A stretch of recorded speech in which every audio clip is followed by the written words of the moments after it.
And hello there, and welcome to Dungeons After Dark. I'm your Dungeon Master, Andrew Taylor, and these are some of my best friends in the world.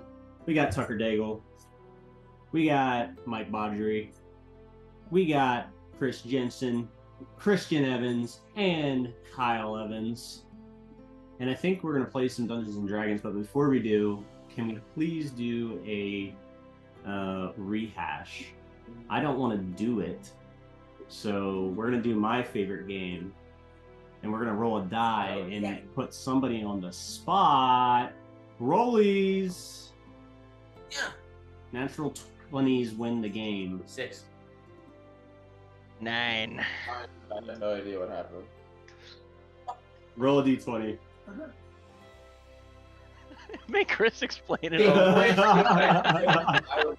rolled a 9. I have a general idea of what happened. All right. What did everybody roll? 6. Rolled a 7. 9. Did I win with a 9? Whoa, I got a 7-11 and a 9-11. Whoa. It's you, I brother, got a 9. because you got the highest number. Oh, the highest. You did. 11. You got an We 11. all rolled real bad. It's an honor. This isn't a punishment. This is Yeah. definitely an I honor. thought it was the lowest. I thought it was the lowest. Oh, okay. I That's thought it fine. was the lowest. Tucker. low. Tucker, if you will, take it away for me, good sir. Give me my last session. The party was doing what again? Alright. So, last the party or group of random strangers that came together relatively 20 minutes prior to where we left off. It's so true. We had ended trying to get into a grate, and as we were about to get into the grate, we initially thought was the main entrance into the sewer. Somewhere nearby, a bunch of bullywugs came scurrying out of a nearby grate and startled a bunch of the dock workers. In doing so, the dock workers ran up and attacked one of them, to which the bullywugs started to duel, killing a couple of them fairly quickly. It's true. It did happen. Dispatch. I like dispatching. Dispatching's Well, a I word. prefer to use the word kill. That's fine. And I'm telling the story. That's fine. It is So- your story. Go ahead. With some of the dock hands murdered, the party decided to go over and attempt to intervene. Some of us, by some of us, I mean Michael's character. Wow. Can't Can't remember his the character's name? name. Nope. You're Not in the fired. slightest. Not in the slightest. You're Literally fired. Game of Thrones character. Brom. Nope. Oh, there we go. Brom. Braun's character goes over to try and reason with them by saying how they should join his religion. Doesn't work. We end up leading into what we think is going to be a fight. I don't think that happened. That did not happen. I don't think that Yeah, but happened. it's real. It's believable. It's So we get into what we think is going to be a combat between us and the bullywugs, which ends up turning into Kazmak pretty quickly just bag overhead, and capturing these bullywugs in a bag of holding that he appeared out of nowhere. From that point, we had at this point, somewhat of a stranger to the group, Goblin, come over to us and ask us to not kill them all, and knocked out one of the bullywugs, at which point we tied it up and lifted it about 60 feet in the air so no one would attack it. We then went into the sewers, or attempted to go into the sewers. Henry sent his rat Philip in. That Good luck. was Gang, at Philip. some point through his run in the sewers killed by something, and then we all charged in to try and determine what it was how we could save Philip, which eventually ended up leading us to some sort of opening that had two pirates, and someone rolled a high enough perception check where we determined they were undead. Through a couple quick attacks, we were able to hit one, and then one went running down the tunnel in the opposite direction. Killed one, go in, killed the other one relatively quickly, then became somewhat of a chase to try and get the third, but before we could get there, bam, it's a female undead pirate. She scales onto a ship. Kazmak tries to throw a magic rope to the ship. It's moving way too quick, almost gets drug off the dock. And that ended that portion. We go back inside, loot everything, determine that it is several crates full of some sort of old personal belongings. Kazmak pockets several of these pretty normal-looking crowns. We leave the entrance of the tunnels, at which point we find the townsfolk gruesomely not really attacking, but I guess mutilating the grung. The bullywug, yeah. Bullywug, yeah. And we determined that we need some sort of evidence to show that we had gotten rid of the problem. So Kazmak locks off the one that was tied up's head, but he'd fallen to his death at some point during the tunnels. So locks his head off. We go to the lighthouse where we are greeted by Stephen Nash, who gives us the money we were owed, which ended up being a little bit more because Henry talked him up. Gives us another job that we have to do, which is retrieve the rest of the belongings. Kazmak turns into crowns and gets 100 gold pieces for each one of them. And then we pick up, essentially walking out of the lighthouse with us arguing why Kazmak should get all the gold from the crowns because he's the one who grabbed them. And that is where we will pick up. I will turn the table directly over to the party to continue their role playing. So you'll remember a bit of a verbal argument just breaking out in the lighthouse proper. As you guys step out into the sunlight here in Calypso, as you think about what you'd like to talk about, let me paint you a scene. You're in the poorest part of the town, the oldest part of town, which stands in direct opposition to the tower that looms behind you. This is a well-kept lighthouse, not dilapidated in the least, state-of-the-art in every way. Inside, the exterior, well-maintained, dark gray, weathered stone. As you remember, you can use the app. As you look around, you would notice that the architecture of the poorer part of town is mostly old, like log style homes, like very old, dilapidated, rotted. The foundations are wearing out underneath. Most of these are going to be gone within a decade. As you move exterior to the middle part of the town into the areas around the docks, you would notice that it is more wealthy. These are the homes of most of the crews. Some of them keep multiple families for obvious reasons. Pirates not known for being loyal. But multiple families, multiple homes, a thriving economy in Calypso. Major exports that you'd see be hauling around in carts and things of that nature. A lot of fish, right? So fish to the mainland to get shipped through carts like overnight to different townships. Magical means of shipping goods, things of that nature, like teleport spells, teleportation circles, all sorts of things. The docks are not just for regular ships, they're for airships, they're for teleportation circles and things of that nature. You would see silk coming in from High Watch, from the silk spiders. You would see fresh armaments being brought in from Steel Haven, limited in quantity, but you'd see some. And you'd see a lot and a lot and a lot of fish. A lot of like fish bone, like antiques, like a lot of like hand spun like clay things. But it's a very like coastal feel to it, but it's still got that tinge of most of the shit that you're seeing is stolen. It's from bounty from pirate ships or from marauder raids. Calypso does not punish for raids outside of Calypso, which is why it's a safe haven for piracy. It's why pirates and marauders can grow to be on the ground council here. So, as you take all that in, I'll turn the table over to the party.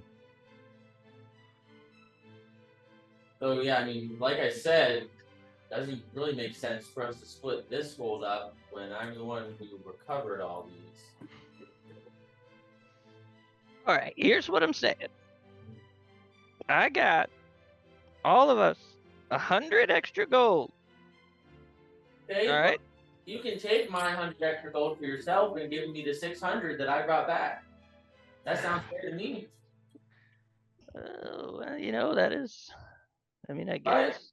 Yeah, I mean, if you want to do it that way, you're more than welcome to take my share, and then I'll only take what I honestly brought back. Now that I think about it, I could just take everybody's share of that. I mean, it was my idea. No. It'll be fair. Look, how about this? How about you give up 2 crowns worth of gold, just distribute amongst the party. Show of good faith. It looks like we're going on another trip together. Just a show of generosity wouldn't hurt. Fine. So I'll keep 500, and you guys can split the rest. I think that sounds fair. I'll somewhat hunch that. How tall are you? I'd say hunched over about 5'5". That'll bend down a fair amount. Not like a fair amount, but I'll stick out my hand. All right. Question: am I still in goblin form, or has that been? You're a goblin force still. Yeah, we've yet to actually see what you really look like. Am I? And I'm with these people now, right?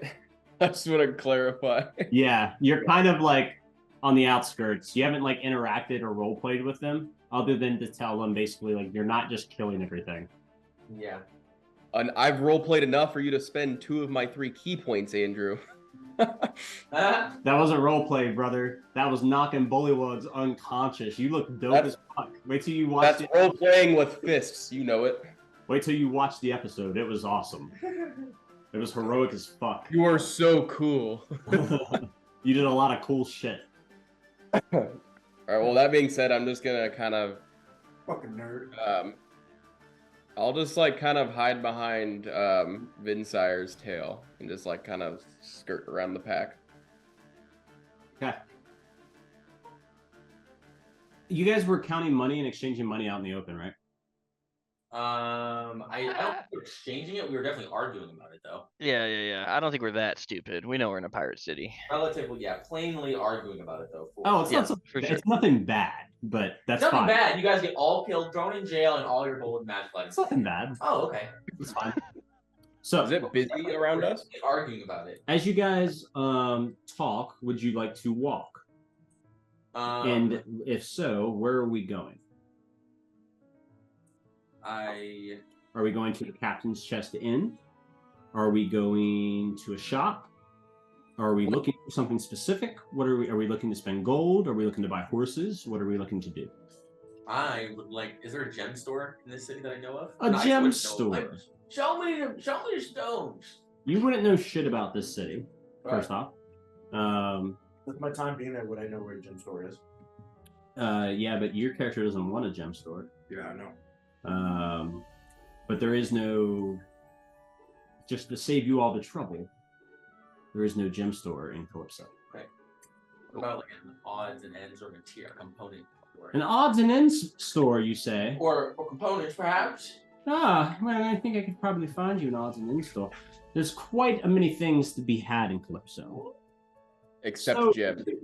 Except for gems. And there are gems in the magic shop, but not a gem store. As you guys walk through the city and take in a couple of things, I'll just lay out a couple of things that you would see as you go. So first, you would once again pass like the main shops on Calypso's main docks, right? So you'd pass the Nexus with Zara the Enchantress. Lovely day to meet you, of course. You would meet her again if you wanted to. She has a very robust shop called the Nexus.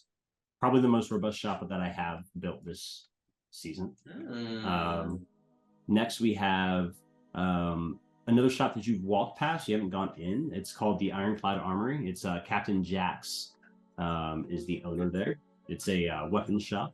As you kind of walk past, you'd see the glint of this kind of really cool, like fresh made like steel. It's pretty cool. All of it looks to be like tridents and like sea themed, but like they're all like gnarly tridents. Like the tips and the spears are like different shapes of like animals and like narwhal points and shit. It's dope. That is sick. Yeah.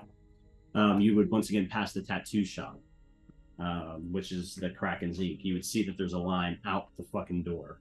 The only place with the line out the door, and it's the Kraken's Ink.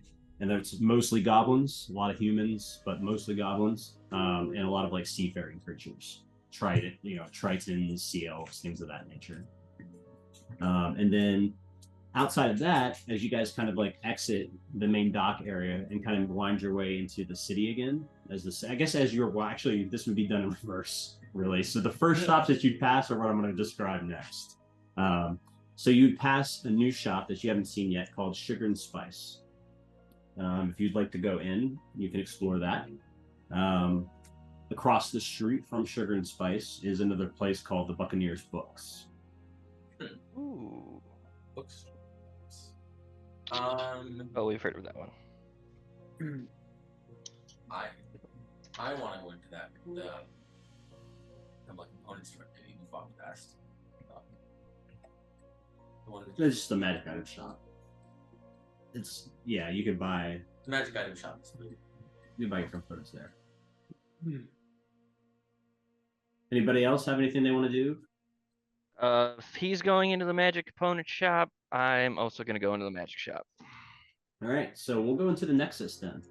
As we walk into the Nexus, Zara the Enchantress kind of takes a moment. She kind of sees you enter, finishes up the custom, and then glides over very effortlessly. It's this very pale-skinned, dark-haired elf. Very beautiful. She's got these kind of like moonlit freckles underneath her eyes. It's very, very enchanting. She walks up and says, "Pleasure to meet you. I'm Zara the Enchantress."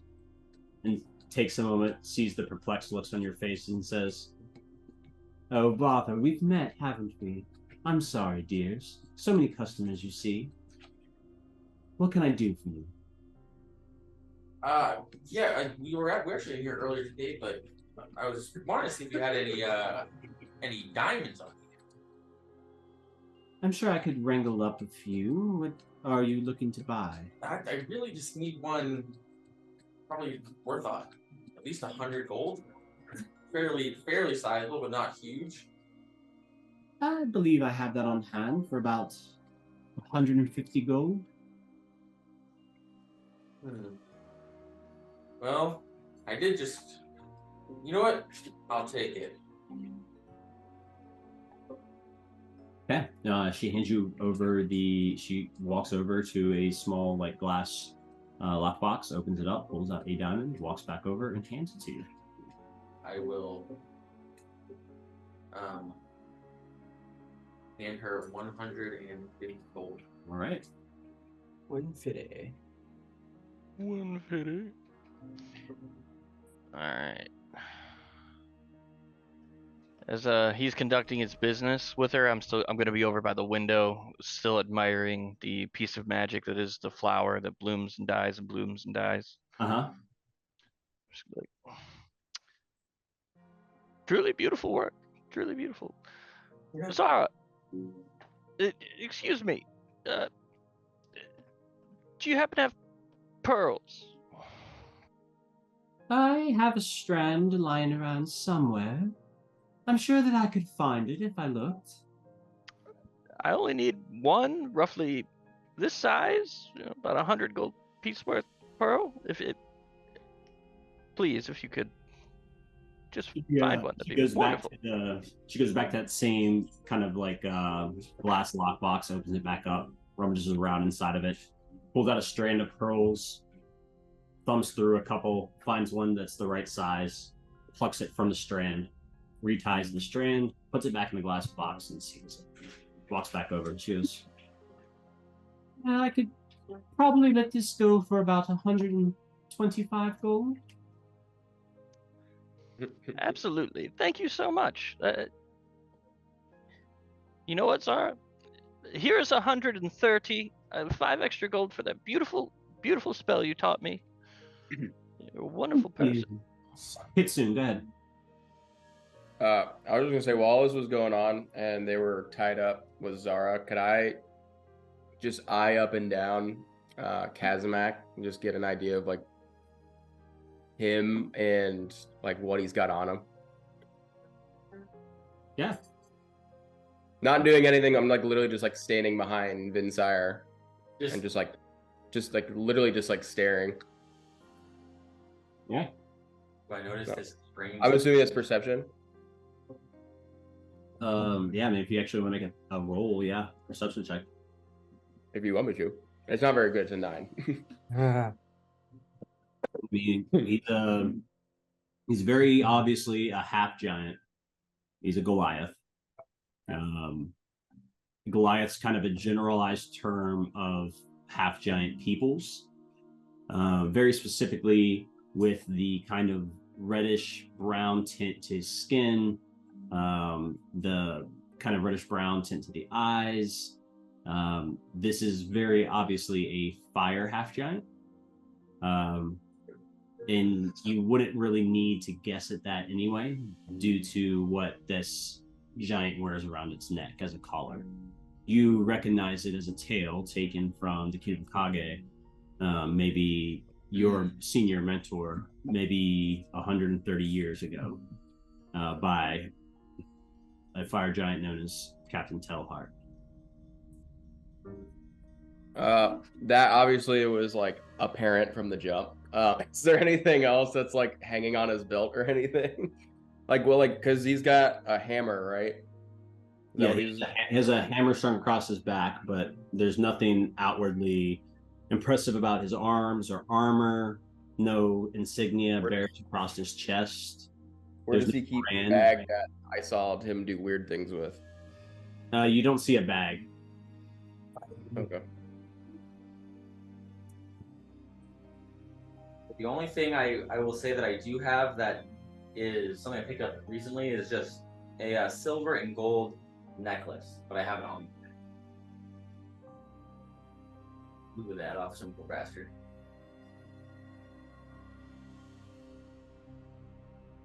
Cool. That's all I want to. Yeah. I'll scurry up next to Henry as he's staring at the flowers. Just like awkwardly staying there like the weird neighborhood kid. And is there anything I could get for anyone else? I do have things for everyone's price range. As little as 150 gold, of course.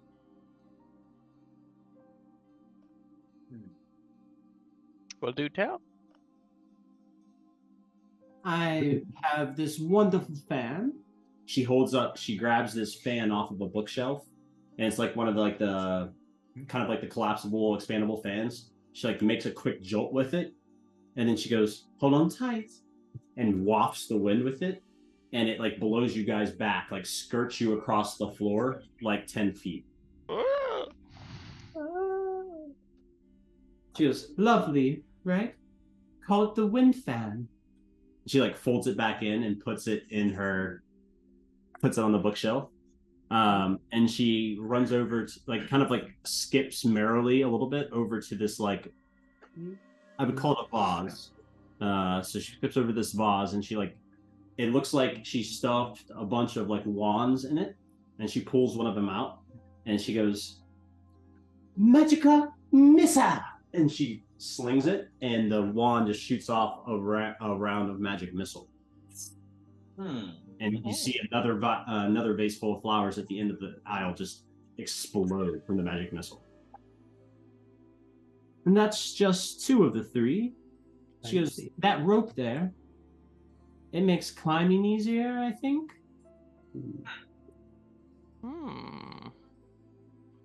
And you look over and it's just a pile of rope.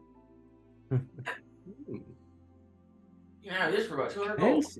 That's impressive, but very nice. Very, very nice. Very fine wares. Very fine wares. I should have loved it. Oh no, you're good. Good. So above table.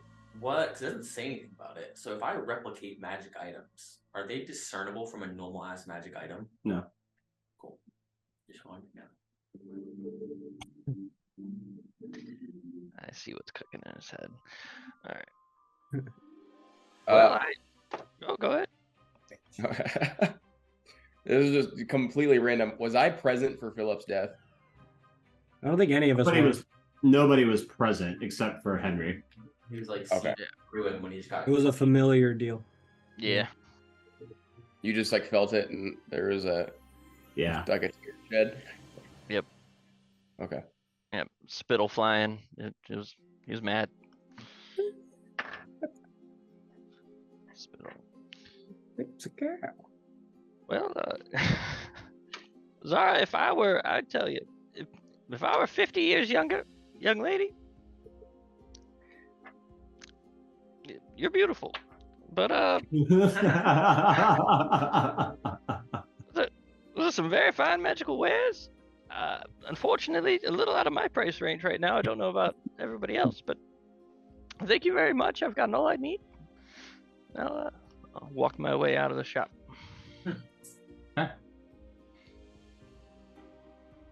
I believe this diamond will do it for me. So, but get some more gold. I'm sure I'll be stopping back by. Okay. As you guys trudge off out of the shop, you would continue your journey back up to the inn. You pass the Ironclad Armory, the Kraken's Ink. You pass Sugar and Spice, Buccaneer's Books, and the Shipwright's Workshop. And finally, after all that, you've come back to the Captain's Chest Inn. It would be around 7 p.m. As you get near the inn, it is very, very lively outside. There's a raucous crowd. Energy is pretty crazy. Goblins are pouring out of ships, basically that are like still furling their sails. Goblins are pouring off the decks into the inns, into the bars. And the Captain's Chest is the, as you know, premier place to drink, sleep, and fuck the night away. So, as you guys enter the Captain's Chest today, unlike any other day, because this is a port call day, it is packed in here. There is a crowd from front to back. I'd say there's about 200 people in an area that usually holds about 100. It is not comfortable by any means. If you are an introvert, you're in hell.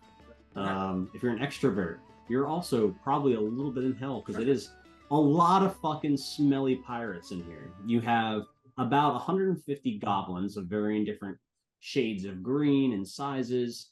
You have some halflings that are ship captains that aren't necessarily... Remember, this isn't just pirates, right? There are like general goods that come to and from Calypso. A lot of them are stolen, but it's mostly pirates. So, you have some ship captains that look like they're like halflings or some half-orcs and things of that nature. You see the couple of humans, but for the most part, you're about 150 goblins deep, 30 or so humans, you bunch of assholes, and a handful of other species that fill up the bar. The bartender, Wendy, looks absolutely train wrecked. She is got like 100 people screaming at her for drinks, and she cannot keep up. As you guys walk in, that is the scene. What would the party like to do? What time of day is it? It's 6 to 7 p.m. It's like 6. You don't have watches, so it's like 6 and 7. Oh, if only Not in this campaign. What At least. Did it seem like they're celebrating something, or they're just here because it's like they got paid and they're just? It's a port call day. So Gotcha. Today's the day that the grand, like the multi-city council is meeting. Mm-hmm. So like leaders and ambassadors from all the cities are meeting here in Calypso. They're also meeting around, like no leader left Calypso to go to another city. They sent their ambassador to the other city. So each city is having its own grand council meeting right now, with all the different city states represented.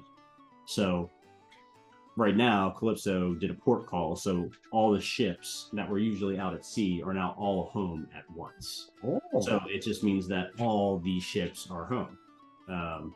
So with all that said, that's why you have all the people, and that's kind of just a show of force. Bye. Lost camera. Oh, Oh, that's not good, huh? You look damn good in a suit, though. The great picture of you. I forgot that's your picture. Is there so amongst all of the pirates, does there look like there is anyone that is, I don't know, either more outwardly drunk than the others, or looks like they're being more haphazard than the others?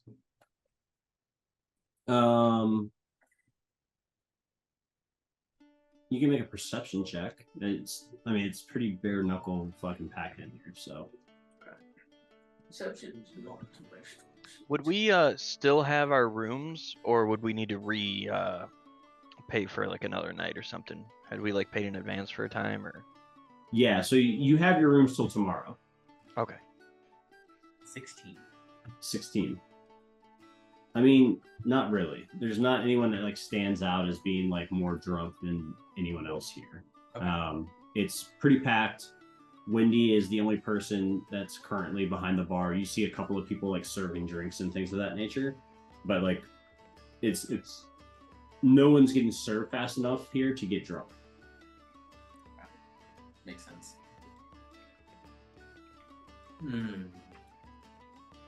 Then I guess I kind of want to just. You said they're mostly goblins and humans, so they're probably so much shorter than me. Yeah. Then I just want to kind of like, I guess, kind of make my way to a wall or something where I can like see everybody, and I want to see if there's, at every bar there's always like, people that are getting hammered, and there's people that are like in chunk that are just like talking. I want to just like make my way to like any group that's just like talking and see if there's any like interesting things being talked about. Okay. What's everybody else doing? I'm gonna walk up to the bar and like, Wendy. Hold on, it's not my voice. Oh,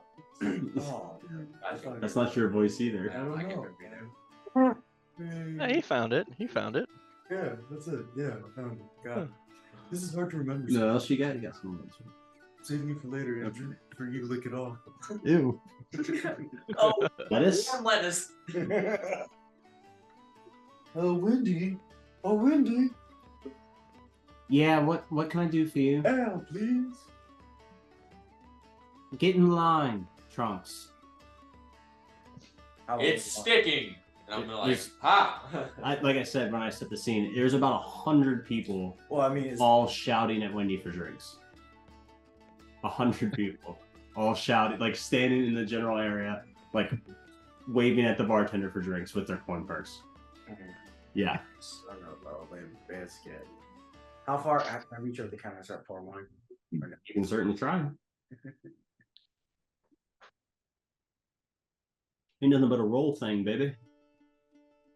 Can I attempt to walk behind the bar and ask You dead. If you let me finish, Collective warning. 88 E10. Oh my god. if she needs help. Wendy, do you need help? What I need is for customers to stay behind the bar on their side and not get in my way. You're a clodding elephant. Okay, fine. You can make a performance or a persuasion check at disadvantage Okay. because you fail to read the room. I didn't read the room. I can see if I can. Have you ever tried to talk to a busy ass bartender, Michael? Yes, I have. I never learned how to read. What'd you say it was persuasion? Persuasion. At disadvantage. It nulls out because I have advantage on it. It's a 15. Oh, it's a 15. That's good. She goes, Huh? No, because it's a advantage and not nulls out. she says, well, start filling nails and start collecting coin then. All right, I'm gonna fucking start working it, baby. Just and then I'm gonna start handing out. I'm like, coin, you goblin fuck, coin. Ow, ouch. exchanging, putting in a purse every other copper. Make a performance check. You're stealing their like. Oh, every game I interact. That is Such a man of God. a 23. Jesus is about to turn over the tables. Sorry? in the Dirty temple. 23. Yeah, you do pretty damn good at bartending. For the 23, you are there's no such thing as tips. These are goblin pirates, so you're not like making money They're here. barely. But they're paying the bare minimum, and you're collecting the coin, and you're throwing the ales out. As I'm doing it for goblin, if I catch a goblin reaching over, I'm smack him in the head. Okay, no goblins reach over because they are indeed goblins, and they can't see over the bar. But Just in case you get on Toad's shoulders, you know what goblins do. Knocks it down on Stack on goblins. each other. 3 goblins in a trench coat? Yeah, you know what I'm You ever seen that before, Andrew? No, Is there? I'm a fan of 3 kobolds in a trench coat. Is there any bar stools open by any chance? Like that I could like prop up on to see over the bar? There are not, no. Like getting to the bar in and of itself should be a dexterity saving throw. Just for, like Can I just climb up someone's back who's tall enough so I can get on top of the bar so I can put an order in? Yeah, if you want to try and skirt another goblin to climb up the bar, I'll have you make several things. First, I'll have you make a acrobatics check. I'll do some parkour shit to get up. I feel like it's a strength check. You gotta push through that shit. No, he's a monk. So acrobatics check. I will do a flying back handspring onto this goblin. Oof, natural one. Big Oh. bar. Parkour. What'd you roll? I rolled a 1. Oh Did shit! you really roll a natural one? You are getting Yeah. trampled. That's awesome. Falls on the goblin. As you go to like run up and do this back handspring, Miss. you're very confident in your ability to do so. As soon as you launch and you go to plant your hands to like spring back up, you hit a slicked, like someone dropped an entire ale on the floor, and you just go and just crash into the floor. I'm gonna have you take a D4 of damage just because it's fun. How far is like if I were to have to jump over people to get onto the bar? What is that? Like, what's that distance? It's not that far. You can do that easy. You can take 1 point of bludgeoning damage. Oh no. Then out of just like annoyance, and luckily no one saw it, because it's a busy bar. Can I see it? Can I just try and jump over people? If it's too far, like I will do Seven of the You Wind. can jump over people. That's fine. Yeah. Your standing broad jump will get you there. Then I would jump over everybody just so I can get an eyesight, so I can put in an order for a drink. Okay. Okay, yeah, you get up to the bar, stand on the bar. When he comes over, well, who the fuck are you? Just a patron looking to get a drink. It's kind of hard, not being tall enough to see over it. She waves her hand dramatically, like slowly out across the sea of goblins. She goes, I mean, yeah. Tough life, right? Yeah, I'm just the one who tried, and I'll put out what's the average cost? It's just a copper for an ale. I'll just give her 2, being generous. Like, I'm just the one who tried, and I'll put it down, and I'll take my ale, and I'll take it and just like hop it down. Everybody else? I'm willing to do them on the bar, baby. I'll be Sorry, posted up in the corner watching the shenanigans, Fucking Tom Cruise and cocktail. just chatting with Sheldon in the corner. Okay. Every I'm periodically, I'm taking out drink again. I'm still trying to listen and see if any of the goblins that are around me are setting their drink on a table or anything like that. Or just like drinking quickly. If they're being haphazardly, I want to slip something in their drink. They're putting their drinks down. I want to drug them. Is there a napkin on top of this drink? Yeah. I mean, it's session 3. It is time for roofies. No, I'll Develop take the that. board. Jesus. Nothing like that. Why do you call it roofies? You don't end up on the roof, you end up on the floor. Then I Not doing it right. I'll just be Okay, hold on. Make a perception check. okay.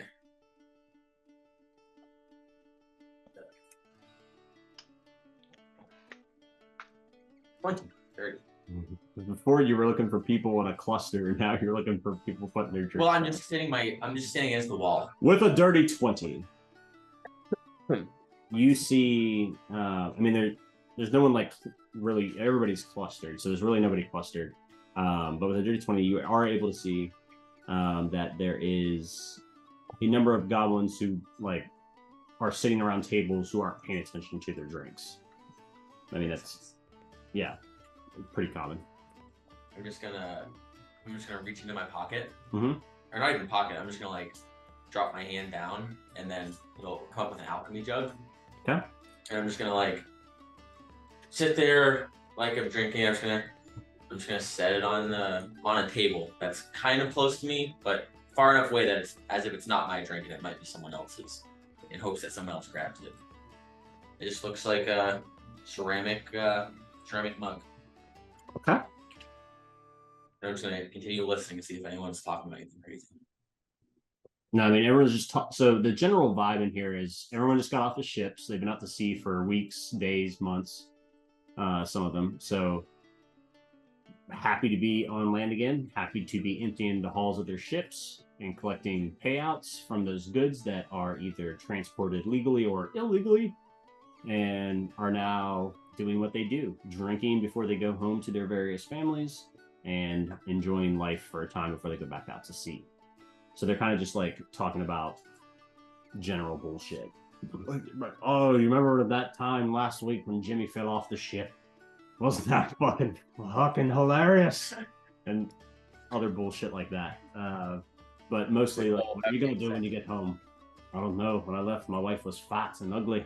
And then like all sorts of shit, just like piratey bullshit. But as you guys are kind of slinging bar, enjoying your drink, sitting back in the corner, talking to turtles. What are we talking about with our turtle? Are you saying anything specifically to your turtle? I feel like me and Sheldon have regular discourse, and this is the most people we've been around in like ever probably. So Yeah, for sure.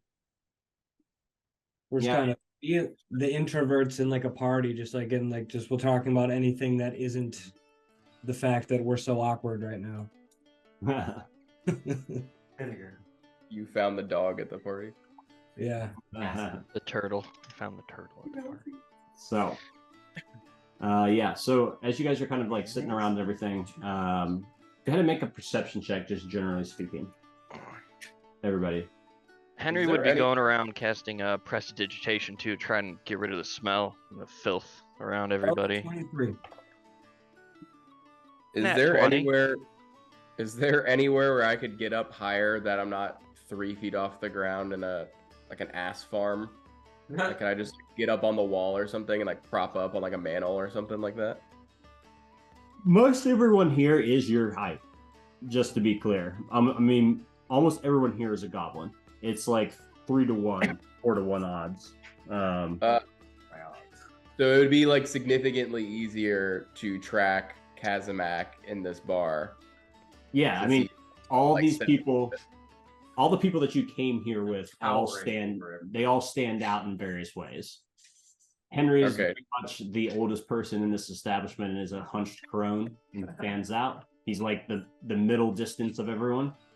Kazamak is taller than everyone. Well, no, he's not. Kazamak is tall. The Luxodon is a Luxodon slinging bar right now.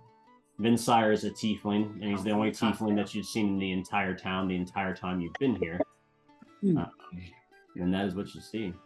I'll just spend my time keeping tabs on Kazamak. As I'm like looking around the bar at various people, do I just see a goblin staring at me? No, I'm not. I'm not just like with a cup hold like just like. That's not. I'm gonna be like just normal, like same thing you're doing, but I'm not looking at multiple people. I'm just occasionally just glancing at you. Do I notice occasional glances? Because you know they happen at the same time. What? That's how it goes. You look at if you're looking at someone, they're always somehow looking at you as well. What? That's how it goes. Tell me I'm wrong. The Popeyes kid holding the cup just. What are you looking at, bro? Oh my god, make competing perception checks. I see you, see me, see you, see me. Natural 20. 23. 5. Yeah, I mean, you can see Kazimak, but you can't really, he's just kind of chilling. Yes, you see that there's a goblin, a specific goblin who looks like the goblin that you were with earlier, is giving you the fucking bug eye every like 12 seconds or so. It's like, what the fuck? The fucking, like, The Rock just. What you doing, bro? How's that mug I sat down doing? Anyone touch it? It's a strange mug. It's pirates. Nope. No one's touched Anyone want it. to drink from my really weird fucking cup that I just put down? No one has touched your strange clay cup yet. I rolled. No one's touched it. Damn it. I'm just gonna leave it there. Am I putting a dent in the people at the bar? I mean, yeah, I mean, people are getting drinks, but these are, again, pirates who have been out at sea without ale for weeks or months and are now back at sea. So you give them an ale, they slam it, and they're demanding more. I'm gonna leave the. It's a never-ending. Yeah, it's a never-ending. Hey, cycle. Squidward. Hey, Squidward. Yeah, yeah, exactly. I'm gonna just leave my jar on the table unattended and walk over to the bar. Kind of just like as if I'm walking through like a fairly dense bog with all these goblins, just kind of like knee height. Bog is a good word, right? Kind of rolls off the tongue. Just bogs. Kind of like kicking through them a little bit. Wow. Move. It was a bog. Move. Move. Just kind of like grabbing by the top of the head a little bit and scooting out of the way. Move. Move. Don't tell me what to do, you tall son of a bitch. Move. As you kind of step through these goblins, you get to the bar, and you notice that Brahm is back there with Wendy throwing ale cups, mugs of ale at the goblins. Nice. Trunk. Drunk.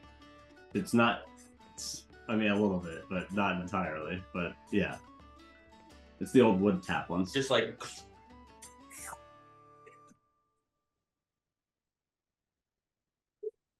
He's miming. You're at the end of the bar, bitch. I just walked all the way to the front. I don't give a fuck. I put a copper down. I'm just gonna grab one of the drinks, and then walk back to my spot. There you go, non-believer. I don't even hear you or the noise.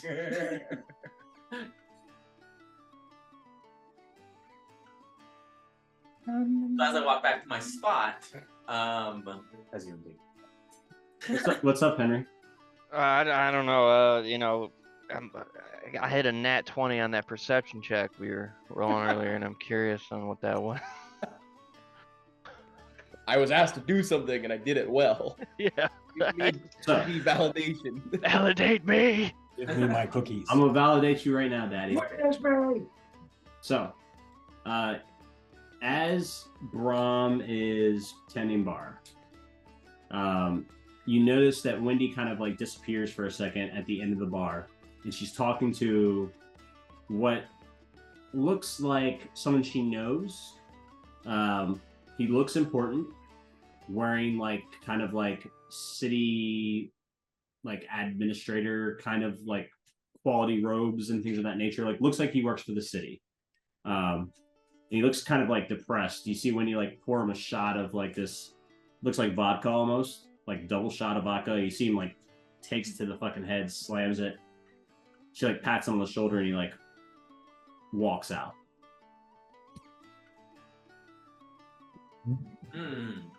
Yeah. Interesting. Did he pay for the vodka? Not that you saw, no. All right.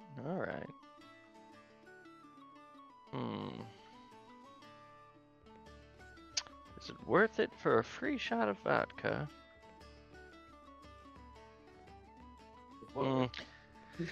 Henry's gonna cast disguise self. Okay, you're gonna cast this guy's self. Yeah, I'm gonna walk out. I'm gonna waddle out the door, cast disguise self as that guy. I'm gonna walk back in. I'm gonna try to keep the same like depressed kind of like fuck, and I'm walk back up to like the front of the bar that he was at, and I'll just be like, one more. Vince, I thought you were leaving. One more, please. Well, didn't you say that the reservoir? You know the thing. She hands you the shot. Not quite sure. I'll take it, dome it, and be like, yeah. I'm sorry. I'll try to like be like my throat scratchy or something like that. Like, trying to guess at the voice. I didn't hear this guy. I'll just be like, you know the thing that happens when you walk through a door and you forget where you were. I just needed another clear my head. The reservoir. Ah, God, what did I tell you? Damn, going for it. Gotta make a I'm deception. somewhat of a traveling salesman. Gotta make a. Fans win for a free drink. So I'll allow you to do one of two things here. You can make a deception check or a performance check. The performance check is because you're performing that you're someone else completely. The deception check is you're just trying to lie your ass off through this. My man's went for a free drink. Came out one intel.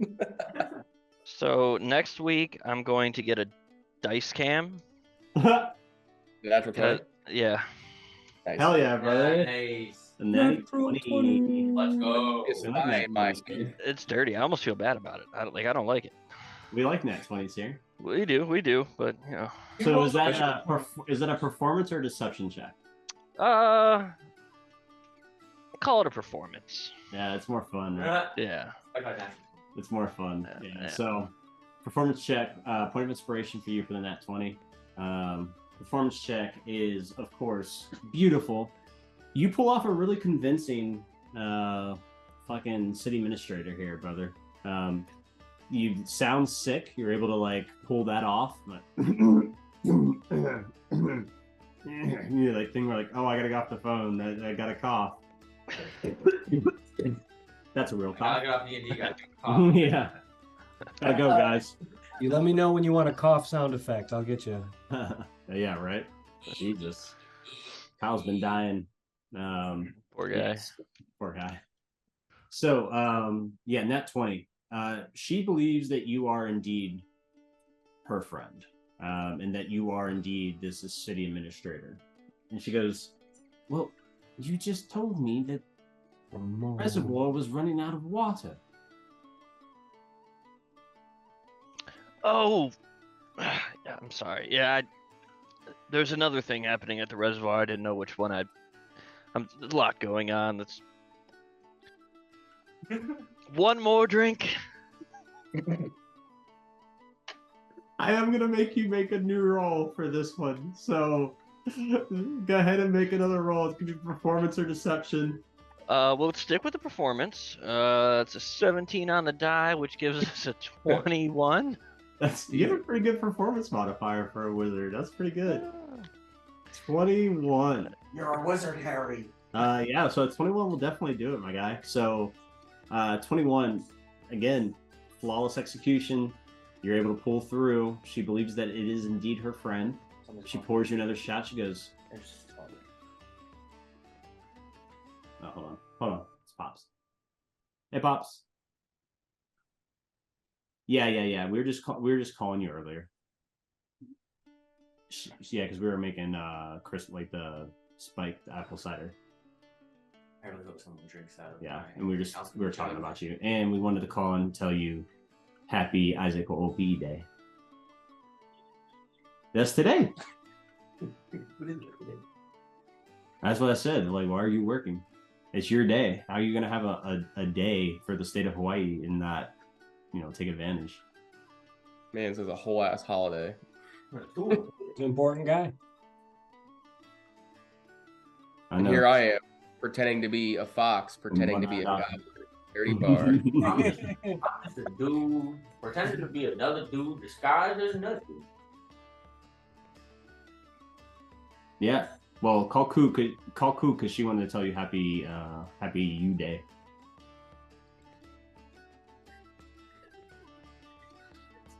Okay, I love you. Bye. Oh, I love that guy. That's a good guy right there. Where were we? I was describing someone's butt. Someone was about to get my jug. Nope. Damn it. Tried my best, guys. I think I was just getting another free drink. You're getting another free drink. She pours you another double shot of vodka. She goes, "You usually only have the one." Rough day. Slams it back. All right. Thank you. And then I'll scuttle back out the door, drop the spell, come back in. Yeah. Go ahead and make a Constitution saving throw for me as you come back in as Henry. As an elderly man is hammer drunk. All right, so we're back on con save throw. That's a 4. Nah. You are drunk, my friend. As you hit the doorway coming back in, having dropped the spell, something about like the ability just to like that release of energy, you just feel it like, oh fuck. And you're drunk. You're like not like falling over drunk, but you're definitely like a little like dizzy drunk. Ooh, that's fucking good shit. Yeah. You took basically 6 shots of vodka in less than 60 seconds. So I mean, and then spun back out of the fucking bar. It was wild. Fuck a line. All right, anyway, I'm just gonna go find someone to loudly tell old man stories to. I rolled a natural 20 on the die. Someone picks up your jug. Thank God. There is 8 ounces of acid. Whatever that does. Why? What's Chaotic. You guys in the bar, Henry, as you're walking in the bar, and Kit, you're kind of propped up on, like, I'll say, Kit, you found a chair rail, and you're kind of like sitting on a chair rail, essentially. So the rest of you are in your spots. Henry, you're wobbling back in. Brom, you're behind the bar, filling ale mugs. You guys watch. You wouldn't even have to watch. All of a sudden, you would just hear a throat-curdling scream because a goblin has just picked up 8 ounces of acid thinking it was ale and drank it from a jug of clay.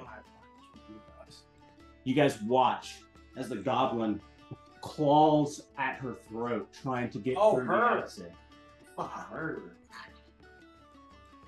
Oh. Henry's gonna try and stumble up and help. Okay, as she's starting to die, Henry, what would you like to do? I can't. Fuck! Oh, someone's trouble. What? Prestidigitation. That's all I can do. You are now very clean. Yeah, I'll pull out a healer's kit and then realize there's no open wounds. So go ahead and make You're drunk. Henry, go ahead and make a medicine check at disadvantage because you are drunk. Excellent. He's a doctor. Kit, I see you. You are up next. It's going to be a dirty 20. You know for a fact that this airway is destroyed.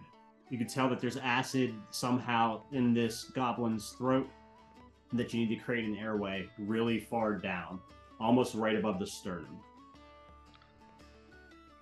Is Henry about to do a drunk tracheotomy? He's about to do a drunk tracheotomy. Let's go. Oh, I With a don't. medicine check of a 20, I will allow you to make this a straight roll. So I will let you. You know what? I'm gonna make it another medicine check because it's a medical procedure. So medicine check to do a tracheotomy, a field tracheotomy for Henry. You All still right. have He's inspiration. got a little medicine kit, so he's got a little scalpel, he's got some bandages, he's got like the basic shit that he needs in there. He's a healer, Do you get iodine? so he knows what he's doing. Go for it, Henry. Make that medicine check. That is a 8. An 8. You have inspiration if you Yeah. use it. You do Uh, do have inspiration if you'd like to use it. It goes away at Or you sleep. could let it Come on. ride. I mean, oh, it goes away at sleep. Okay. Ah, don't die on me. 14. 14. You're cutting a goblin's throat. It's not exactly open heart surgery. So you guys, no one rushed over to help, but like her friends kind of hold her down, and you can feel like the tissue is like scar tissue already down here. And as you cut, you realize that the entire inside is gone. It's being eaten away by the acid. There's nothing to save. She's going to die. How immediate do I think this death will be?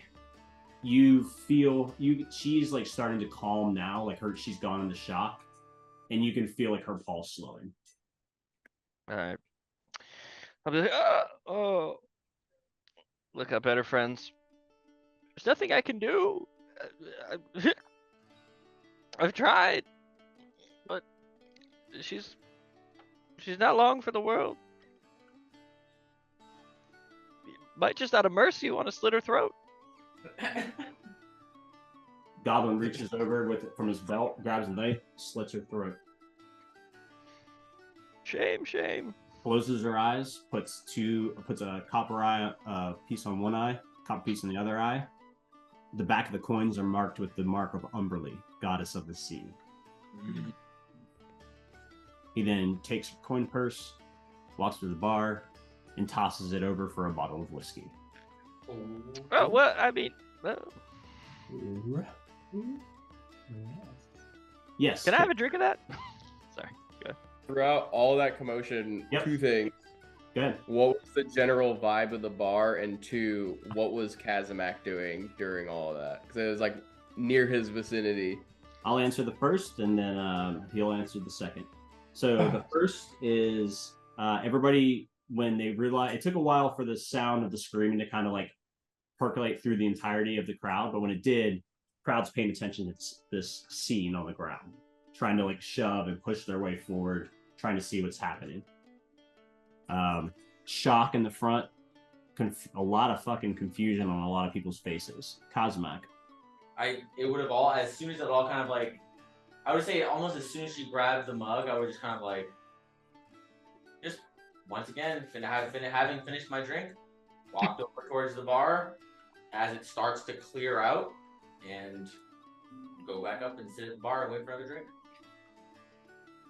So it's clearing out because of commotion, simultaneously. clearing out just by chance. Sorry? Clearing out because of the commotion, or clearing out by chance? What do you mean?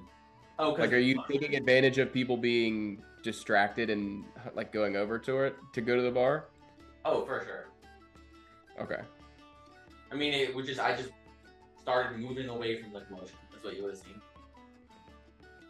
Okay. Make an insight check, Kit. I'm gonna use your wedding dice. Don't fail me. Guys, don't fail me now. 11. Pretty average roll. This is it on camera. Ah! 11. Yeah, I mean, you may have your suspicions, but there's definitely no evidence that would suggest that he had anything to do with it. Based off the way he's reacting, I would say. It was just been like a calm, cool walk to the bar just because they're like loud commotion, and then he's just like, whoa, not dealing with that, and walks towards the bar. I'll take a swig from my ale, sitting up on the chair rail, just like kind of like when you're sitting there, crossed arms, like watching, and like sip, and then I'm only watching you tonight. All the other commotions just like around me. I'll go to the bar. And if you look at me and like we lock eyes, not breaking eye contact. I would just be probably like, what? Why is this kid staring at me? Vinsire, Yeah. during your walk through the city, you would have noticed a garden. As you're sitting there as an introvert, kind of terrified, I would imagine. Honestly, it's by far the most people you've ever been around in a tight and close space. There's about this many people in your circle, right? So you're used to this many people, but never this compact, ever would you be crammed in a closed space like this. So this would feel like claustrophobia and hell for you. You would immediately think back to that park. Would you like to go there? Yeah, I'll take a stroll back to the old garden that I saw. Okay.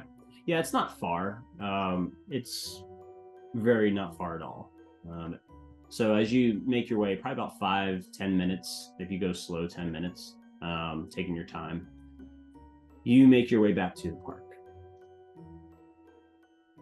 Is there any like brighter or like larger than life plants in this park, or is it all pretty it's all pretty it's all pretty average. It's all pretty tame. It's what you'd expect from like think of it as like a medieval garden, right? So you've got some shrubs on the outside, some like fine shrubs, and then in the inside you've got like a small rose garden and like some mums and things of that nature. So it's very like it's nature, but it's like a very city version of nature. Okay. Me and Sheldon, I'm gonna sit down in front of the nice mums and ritually start to cast and start speaking with these plants. And I'll be like, hey, so this place is exciting. You'll remember because of your Circle of the World tree, you can inherently speak with plants. Yes. So you don't even have to cast it. Oh, nice. Even better. Then I'll sit in front of the mums and be like, this place is exciting. Holy shit. I understood that. This your first time? Yeah. Yes, it is. Hey. Hey, you. You over there. You understand this guy? Just imagining You hear like a sea of mums go, yes. I'm glad we're all on the same page. This is wonderful. You guys are fun. I'm curious, what's the whole tiefling story with this place? Do you guys know about that? Oh, yeah. That was real bad a couple of years ago. Yeah. Yeah, so I hear. He just kind of like stares at you. Or you assume because it's a mum. Like still ass plants. Yeah. It's like cuts still plant. Well, I mean, that's what it is for you guys. these are my people. I was just, chased them I all shouldn't out. have any problems, should I? Oh, yeah, for sure. Yeah, you should definitely get out of here. Oh. Yeah, Okay, so, like a few years ago, hey, should we tell him? Then again, a sea of plants, you hear him go, kinda,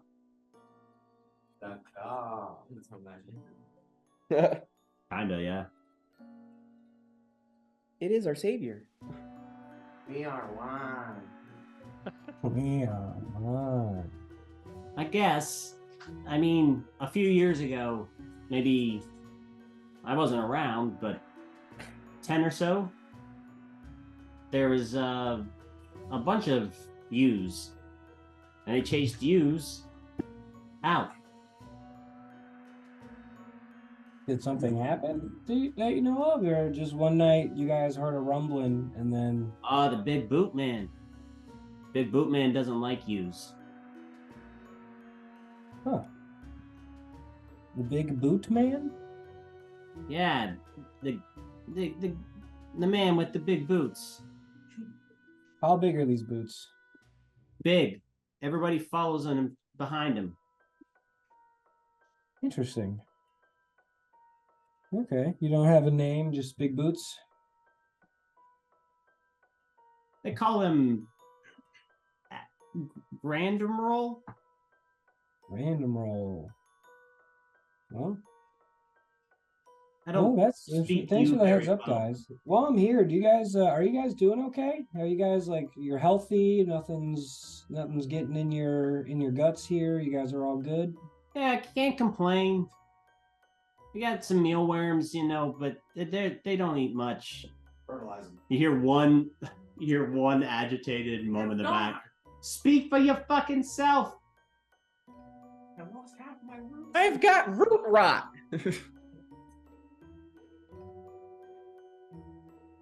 He's some of those people walking by watching his talk The- to plants.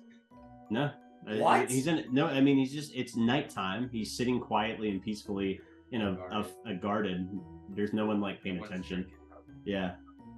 This isn't the kind of city where people are taking a stroll in the garden at night. This is the kind of city where people are taking a stroll to the inns and ale houses and whorehouses. Dying. Warehouses? There's pirates. Table's yours, buddy. Well,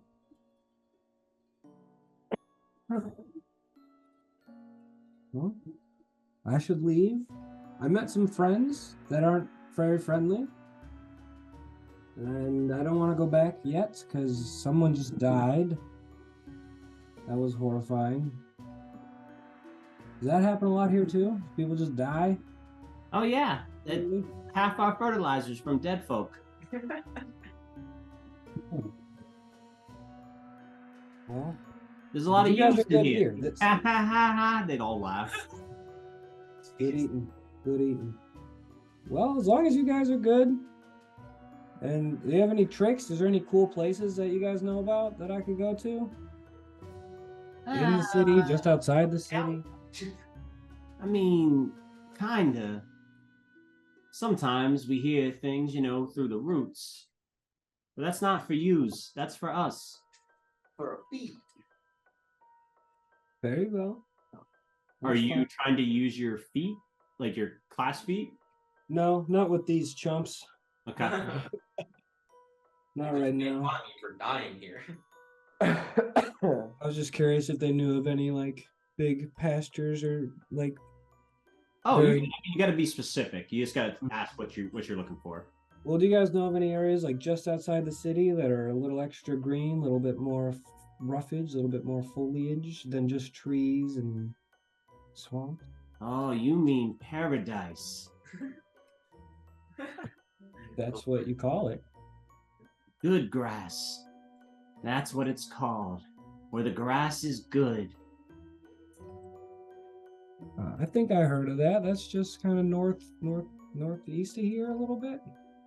You've been to paradise? I've The been moms kind of start to like lean in towards you. there. I mean, I personally no, but I'll probably be going there soon if I can get away from my murderous hobos that I've found myself accompanied with today. I'm finally able to leave the city. I've been stuck here for like 30 days, and so good grass is probably a good next spot for me. Well, do any of you guys want to come? You won't make the trip, but I can bring your corpses there, and you can become a part of you can become a part of it. Ah, damn.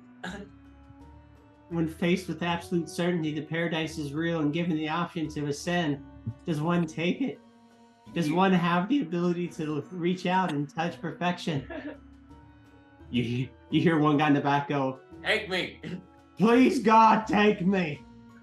Okay, I'll grab it's the root guy rot. who's really enthusiastic. It was the root rot guy from earlier.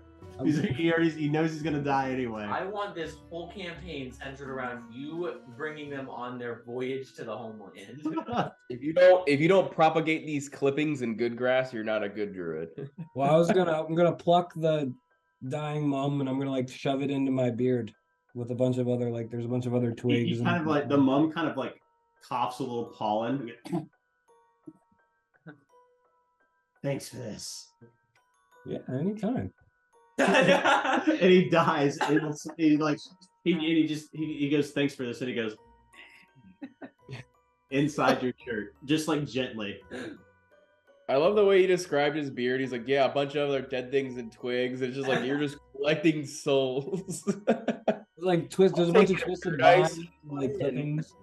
It's just Yeah, I'm not very clean at all. Not very clean. I'm covered in sticks and twigs and plants. Goals gone forever. And then I think I'll just sit in the park for a little bit longer until it's like, is it what time of year is it? We said it was spring, right? It should still be relatively light out, or? It's like 9 p.m. here. Oh, so if it's like dark, like when it starts to get like that cold brisk of night, it's like 9:30, 10 o'clock, I'll walk back to the end. From as you're attending bar and as the female goblin inexplicably dies from swallowing acid somehow, the bar kind of clears out and Kazumak walks up. You are able to kind of like at this point kind of walk out from behind the bar. There's not a crowd demanding drinks anymore. The tone has definitely turned somber. People have left the ale house. It's about as half as packed as it once was. There's about as many people in here as it's supposed to hold. So it's comfortable. There's seating space for everybody. There's like 25 stools around the bar. There's a total of 75 seats arranged around 25 tables. So 5 seats at each table, 25 tables total. You said about what is it, quarter capacity right now or half capacity? No, it's at full capacity. There's 100 people here. Still 100 people here. All right. Let's dive down to where Wendy can kind of take it over. All right, as like Wendy's kind of like slowly taking it over, I would like, Wendy, so since I helped, can I get preferential treatment on room and boarding when I'm in Calypso while I come here? No, you can't. I'm sorry, but I don't make the rules. I'm not the owner. If you were looking for a wage, she pulls out 5 gold and like slings it across the bar towards you. fuck yeah. That's for the help. 6 hours of hard labor. Hard labor got fucking. That wasn't 6 hours. You guys were only there for like 2 hours. That's pretty good wage. 2.5 gold an hour. I'm rich, bitch. I mean, each of these goblins was buying an ale, and each got multiple ales. That's like just been 2 rounds is 400 copper. Oh damn! So every 12 It's seconds, 40 gold. 40 gold exchange hands. Wow.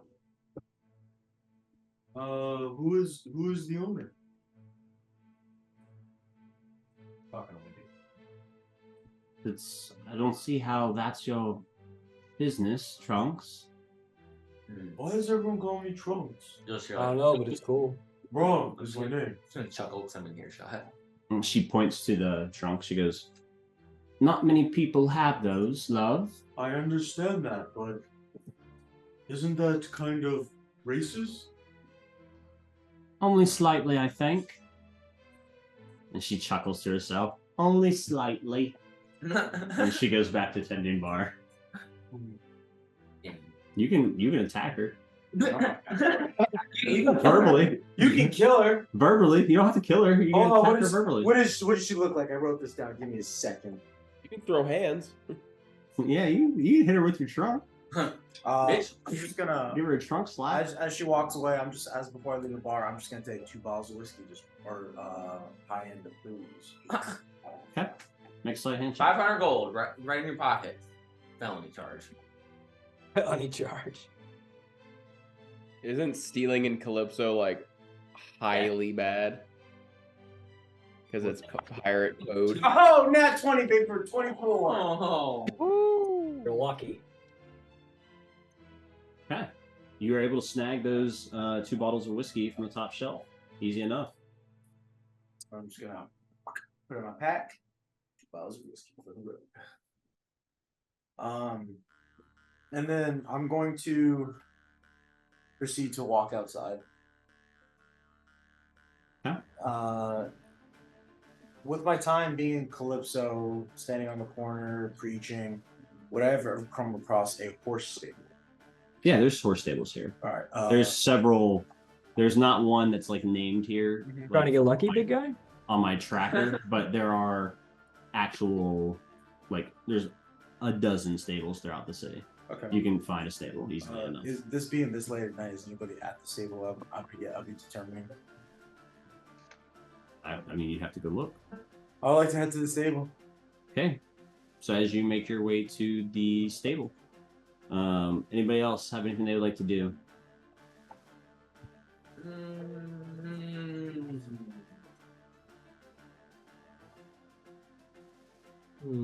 Is there any goblins still left here? I'm sorry? Is there any like random goblins still hanging out? Or is the bar completely cleared? No, there's about 100 people here. Still. Oh, okay. Yeah. I want to go. Is there anyone that looks like they might be in charge of a crew or like someone more important on a ship that might like know something specific? More so than just a decking in, basically. Someone that looks like they're dressed slightly Make better. a perception check.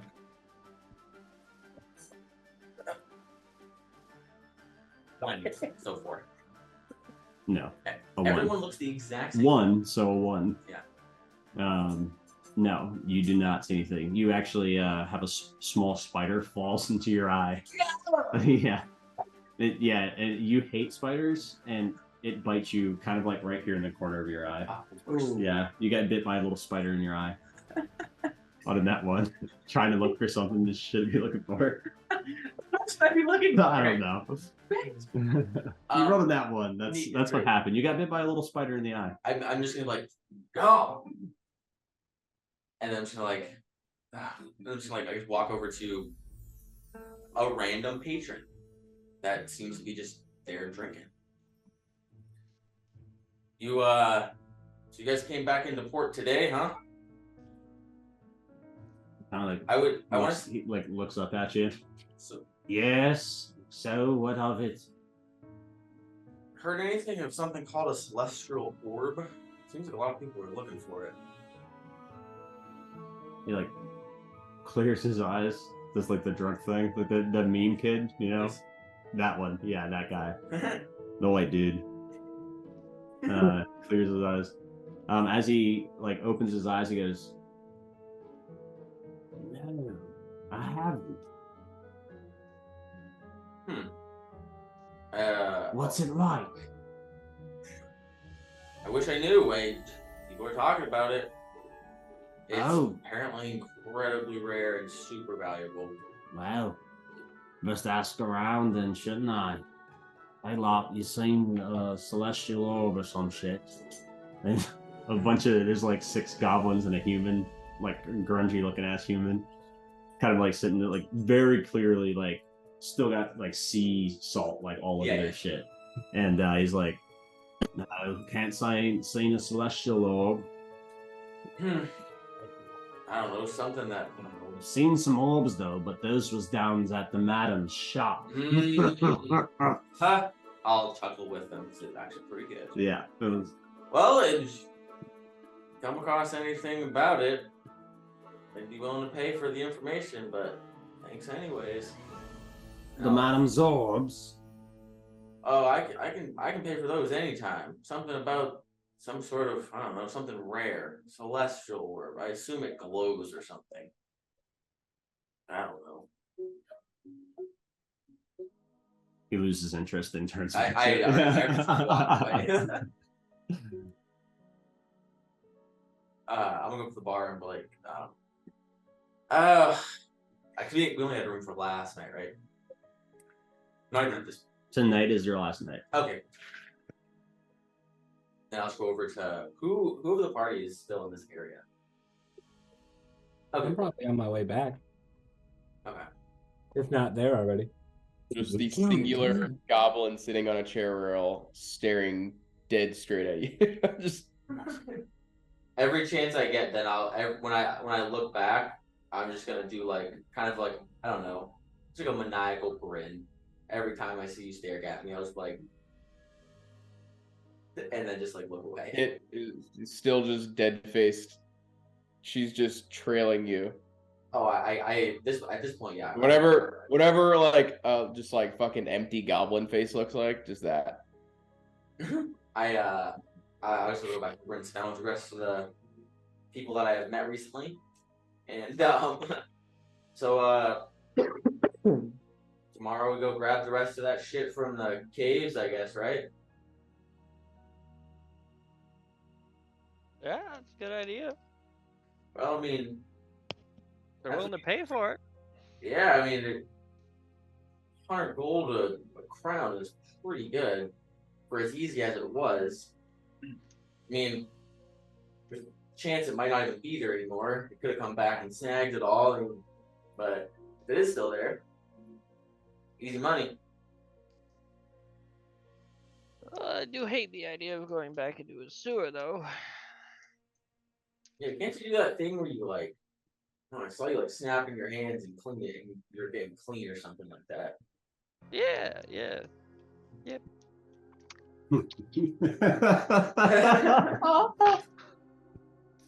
Fucking love this character Henry is so my much. favorite by far. Ugh. Yeah, Henry, you don't drink, do you? Not very often anymore, but after the adventures today, I thought I'd get squirrely and sneak a few vodkas. Don't remember my tolerance. Sneak a few vodka. Oh, well. All right. Well, I'm gonna go to bed. Have you already come back in? Mm-hmm. Okay. I just have a little a chrysanthemum sticking out of my beard. A nice yellow one. I know a spell that can bring that back to life and then kill it again. Then bring it back to life. Just infinitely. Oh, you should have talked to the rose that was just being brought back and killed. That's not infinitely more horrifying now. You can speak to them. Yeah. Dark stuff. I can't That's wait life. till he's sitting near a plant and you do that as he's like talking to it just by accident. And it's just like, no, no. It's going to happen a lot. Do it. So as you guys are wrapping up to go to bed, Brom, what are you doing with your whiskeys, bro? I want my head to the stables right now, dog. Okay. Well, so you're taking your whiskeys to the stables. It's in my bag. Okay. This is the bag. So I'm still correct. Yes. What's up? What's up, dog? What's up? Dungeon Meowster. That's what the shirt says. It does. Who's in charge? EM. So, as you make your way to the stables, what are you doing? I'm just gonna talk to the stable master. Okay. I just want to ask. You can knock on the door. Yeah, it's stables. They're used to getting welcome. Takes a minute. They tend to get up. They tend to get up early. Don't do that because of the dogs. Yeah, because then I'll have. Yeah, then who's gonna yell? And then I'm gonna have to yell at you, and then Gus is gonna get. someone's gonna pee, and yeah, It's a domino effect. That's not. I don't know who it's gonna be, but one of us will pee in this scenario. Yeah, just don't knock on the door. So yeah, you knock on the door. It takes about a minute or so for the guy to like throw his clothes on. But he comes to the door with a lit oil lamp. Says, "Yes, what can I do for you?" Sorry to disturb you at this awful dreaded time, sir, but Fuck, that's not my voice. God That's dang. not. I don't know. That was like Horrible. Lancelot from King There Arthur. we go. Found it. I was wondering, do you have horses for sale that I could come back and purchase tomorrow? He takes the lamp, kind of like opens the like lens a little bit, like takes a couple steps out the door and like shines it out to the pasture and like narrows it so he can like turn it into like a search lamp essentially. Mhm. And you see him like looking and he like sees the herd. And he's got like a dozen horses or so out there. He goes, "Yes, looks like they're still there. A dozen or so." Good. Other question. Possibly 2 years ago, did people that look like me come through here? That's all. Do you remember?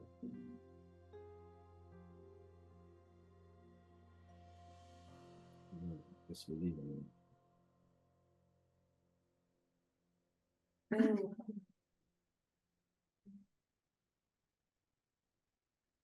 He goes, "Not that I remember, and I think that I would. You've got a trunk." Yes, thank you. Thank you for staying in the office. Is there another place for them to possibly travel to Europe? Like by means of without horse? Do you know? By ship, most likely. And is there a charter or how does that go about? Do I look like a ship captain, sir? I don't know. I'm new to the city, so I don't know if you know of a charter. No, lad, I don't. If you're not here to buy horses till morning, I beg you adieu.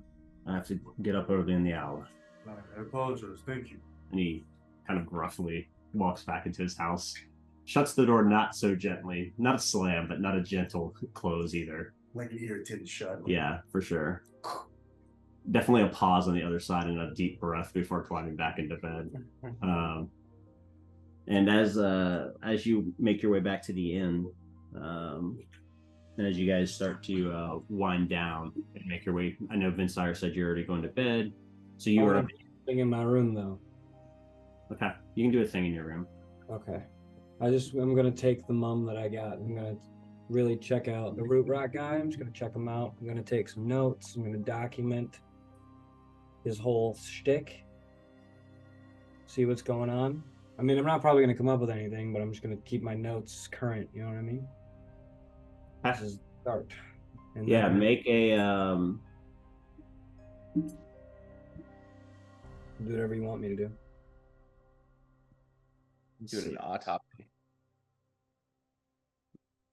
Let me see. You told him Promised Land. Make a nature check. God damn 22. Okay. With 22, this is not what it could be. Mm-hmm. It's not that. It is a common root rot. It is blooming out of season, however. This kind of root rot should be in the fall, and this is early spring.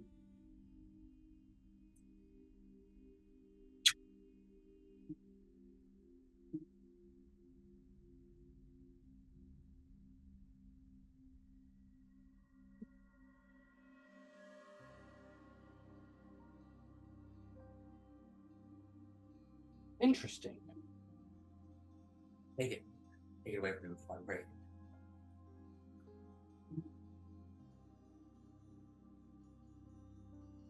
I will say then, when Kazimak gets up to his room, he'll do the same thing he would have been doing since he's been staying here, which is just casting alarm on the door before getting ready to head to bed. Okay. Henry's gonna set up the ritual to summon back Philip. How is that going on? Could probably do that while I'm drunk. Yeah, you can do that while you're drunk. You're good. No difficulty for that. That's like second nature to you. Gotcha. It's like And breathing. then, quick question: that thing that I got from the place. Yeah. Does it function the same way as the last one did in the last? Yeah. Sweet. All right. I'll probably check that out a little bit. Okay. Just text me what you want particularly. I'll flip my phone over so I can see it come in. Okay. Anybody else have anything they want to do in the sanctity of privacy of their rooms? Fiercely masturbate. Fiercely masturbate. Okay, that's True religious man. I think the questions I asked you last time, Andrew, I think that's just I'll do that now in my bedroom. Fiercely With, masturbate. No. Yeah, I have much pure intentions. You already answered the questions a while back. I just that's that it would happen now. yeah. Like, it's a girl. Relax, guys. Gonna furiously flick her bean. Stop it.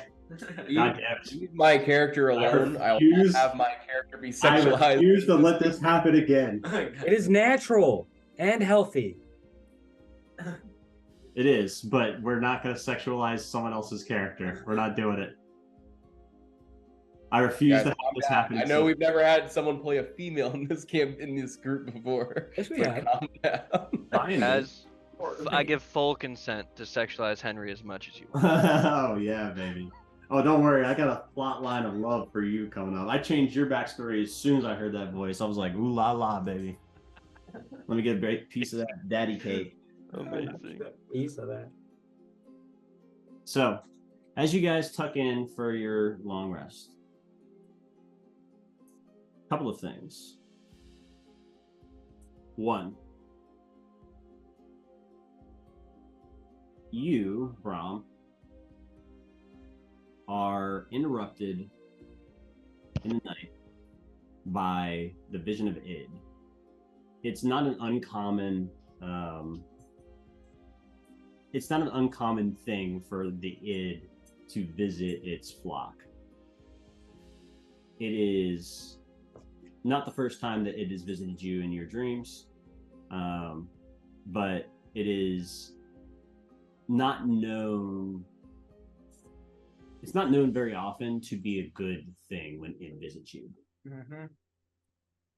As it visits, the visage, the faceless gold plate, liquid gold melting over flesh, moving and coalescing into shapes.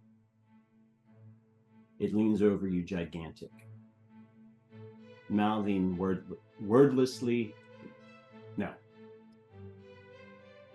mouthlessly speaking. Motionlessly speak. I don't know. Speaking without moving at any lips. You don't see anything fucking move it. Thank you. I don't know. My mouth words aren't working. I can't find the right mouth word. All right. Yeah. So my mouth words ain't working. So yeah. So the female voice or male voice?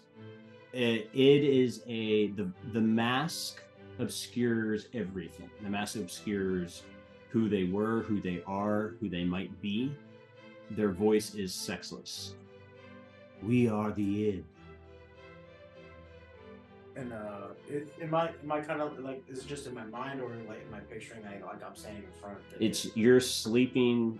You're literally lying in a bed in a dark cavern, like a dark space, and there's just the white robes like drape around you, and Id stands over top of you with the robes draped around you, staring facelessly down at you, and speaks at you. And I'm gonna look at Id. Yes. What is your bidding? You have erred, knight.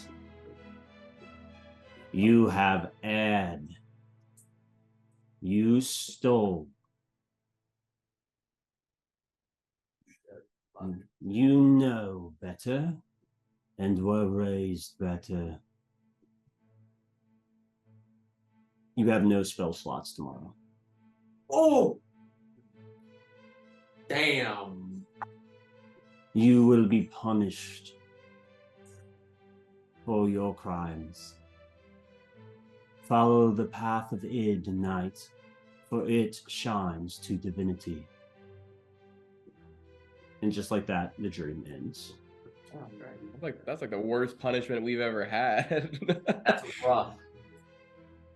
Goes to cast a spell, it doesn't work. What? Ain't the consequences of your own actions. Well, found out I can't steal now, boys. So yeah, I'm a bit goody teach you this campaign. Something tells me you built this character like this. As the rest of you fall asleep, dreamlessly or having peaceful, happy place dreams, you wake up all having achieved the long rest. You may return all your spell slots and all those things. For all intents and purposes, you have 0 spell slots. You can recover spell slots somehow mechanically, then you may do so at some point, but I don't believe you can. Put no whiskey fucking back tomorrow morning. This guy. So,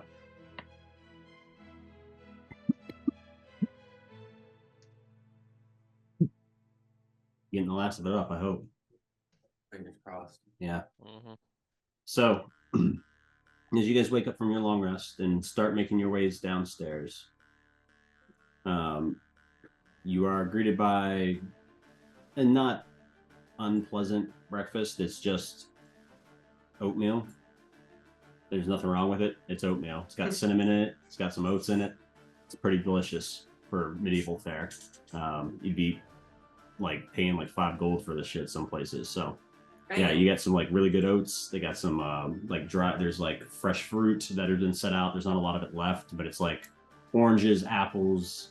You see some like grapefruits. You see some tropical things that you've never even seen before, with the exception of Henry. And I would say my Luxodon friend from Deboria. Henry because he's old and seen a lot of shit, and Luxodon because he's from the exotic place. I will cast disguise self on myself and come down as the same goblin as before. Okay, dokie then. Grab some food. Oatmeal and some fruits. Fresh off the ships. I'll be just sitting there kind of eating. Henry, Yes, how you feeling, old man? I feel fine. Does he look fine? Or his eyes are bloodshot? It's fine. He's fine. What even, why, how does a man of your age get into it? Like, why are you here? Oh, well, it's quite a long story.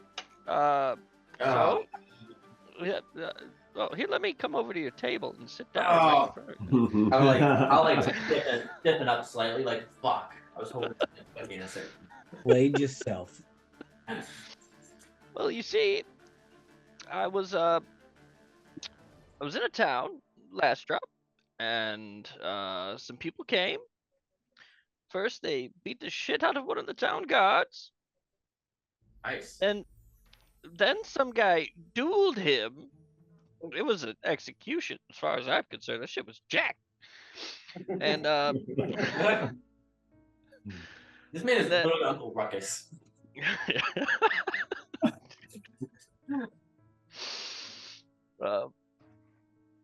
And then for some reason, everybody in the town that was in charge decided, let's send the oldest man in the village to the city to deliver the message they were told to deliver. I fought it for a while, but eventually I relented. They gave me a beautiful horse and a few gold, and I rode up here, and that's it. But for what? What? Why? What was the message? That was a long story, and all you told me was you got sent here on a nice horse and someone died. Yes. Yep. Oh, the message. Yeah. Something to do with surrender or die. Yes. Something like that.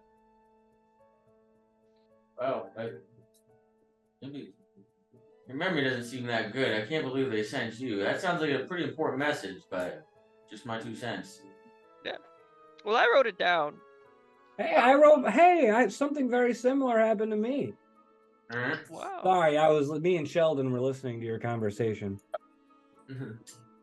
Yeah. What brings you here? I don't even know what you are, to be honest, but apparently it's not common around these parts. I'm just a guy. I've seen a lot of guys, and you do not look like any of them. Touche, brother. But no, there was something about the Gray Emperor.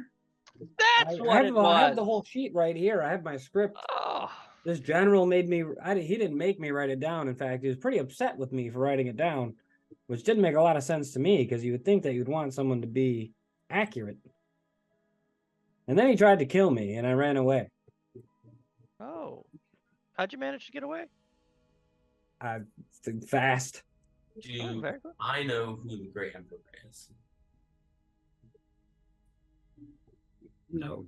Not really. No. I mean, what you mean, like personally? Have you met the Grand Emperor? No. Like, do I know? I know who they're talking about. Yeah, everybody knows who the. Kyle. Everybody knows who the. I shared tea crumpets with him. No, You guys have I asked just meant- dumber questions than fair. that before. No, I just Far dumber questions. I just meant, is this a historical figure that I know about? Yes, everyone knows about the Grey Emperor. The Grey Emperor is a known quantity. Oh, that. To just a quick rehash of the Grey Emperor. Took power, it would have been 436 years ago, essentially. He appeared, no one knows who the fuck he was before he put on this armor or what his skills were, but he crafted a suit of pure mithril armor, took over a village, recruited 10 men, took over 10 villages, took 10 men from each of those villages, and quickly built an army of 1,000, marching north and declaring his intent to reign as emperor. He did so immortally for around 236 years until the Spider War drew his army to Lokenstock, where he was basically without power. They were marooned there. So without his army, they launched a surprise attack on High Zata, and they, being the Spider Queen, Loth, using a subterranean tunnel system that she had built, and launched an attack on High Zata and cut off the Emperor from his rest of his kingdom. And when he asked for help, they said, fuck off, homeboy. Took over the towers of Roderick and dared anything to come north. Nothing ever has set foot within 100 feet. Like nothing living has ever stepped foot within 100 feet of the towers of Roderick since that day. Not a sign of a dragon, not a sign of an undead, an aberration, a fallen, nothing. Then on that note, the Grey Emperor hasn't been alive forever. Hundreds. That's what we thought. Apparently, he's back. Yeah, he's back. There's someone's pretending to be him, but it looked legit. So what? In the what? The surrender or die? Who told you this? The general. Yes. What general? That is a great question. I have it written down here. Admiral. Oh no, never mind. General Flaft. Overton. Duncan Flat. No, it's Durton. Durton Flat. Flaft. Flat. And we're all. All I got was We're all Flaft. close, but wrong. He didn't give me a lot of time for notes. He did not. Huh. Well, whoever this Flaff fellow is, definitely seems like he's impersonating the Grey Emperor. 'Cause, I mean, anyone that. We didn't say he was the emperor. He just said that he kind of worked for him and that he's coming back. Oh, well. When did he say they were coming back? Well, we had 30 days from the time that so this was like 60 days, 30 days ago? It would have been, yeah, it was 30 days, about 2 days ago. We should have technically, 29, 28 days left. Yeah. Oh, well, that's pretty Since soon. 60 days. Yeah, but we've been here for 30. You've been here for 30. But it's 30 left. You have 30.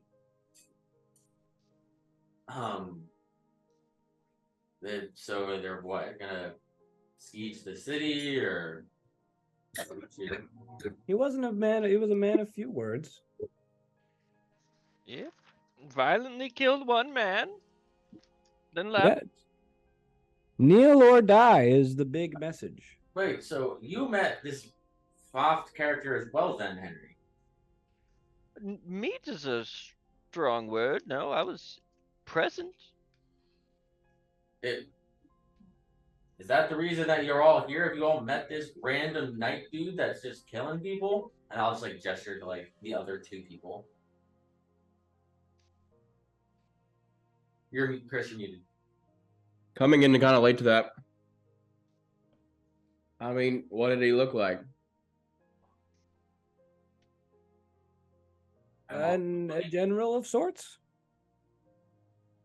Well, what does that look like? Not my area of expertise. I'm very sorry.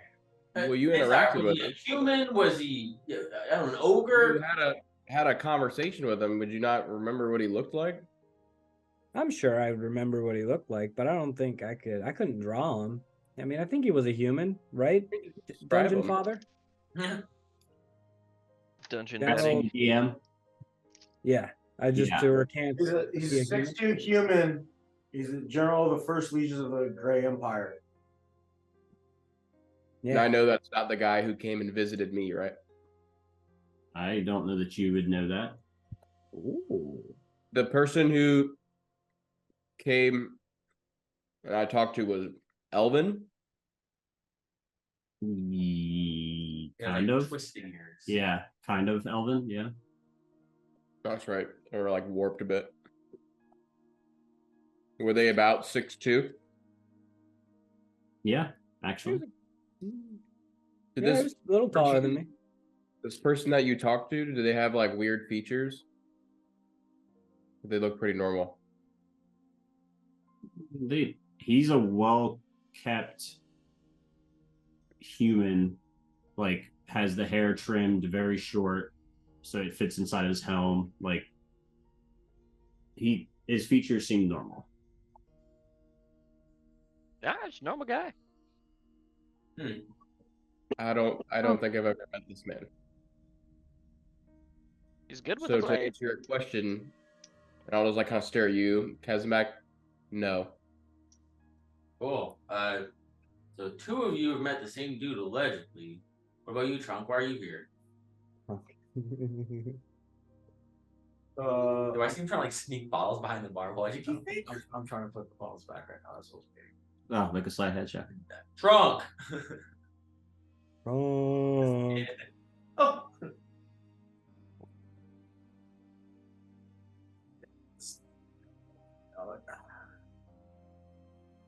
18.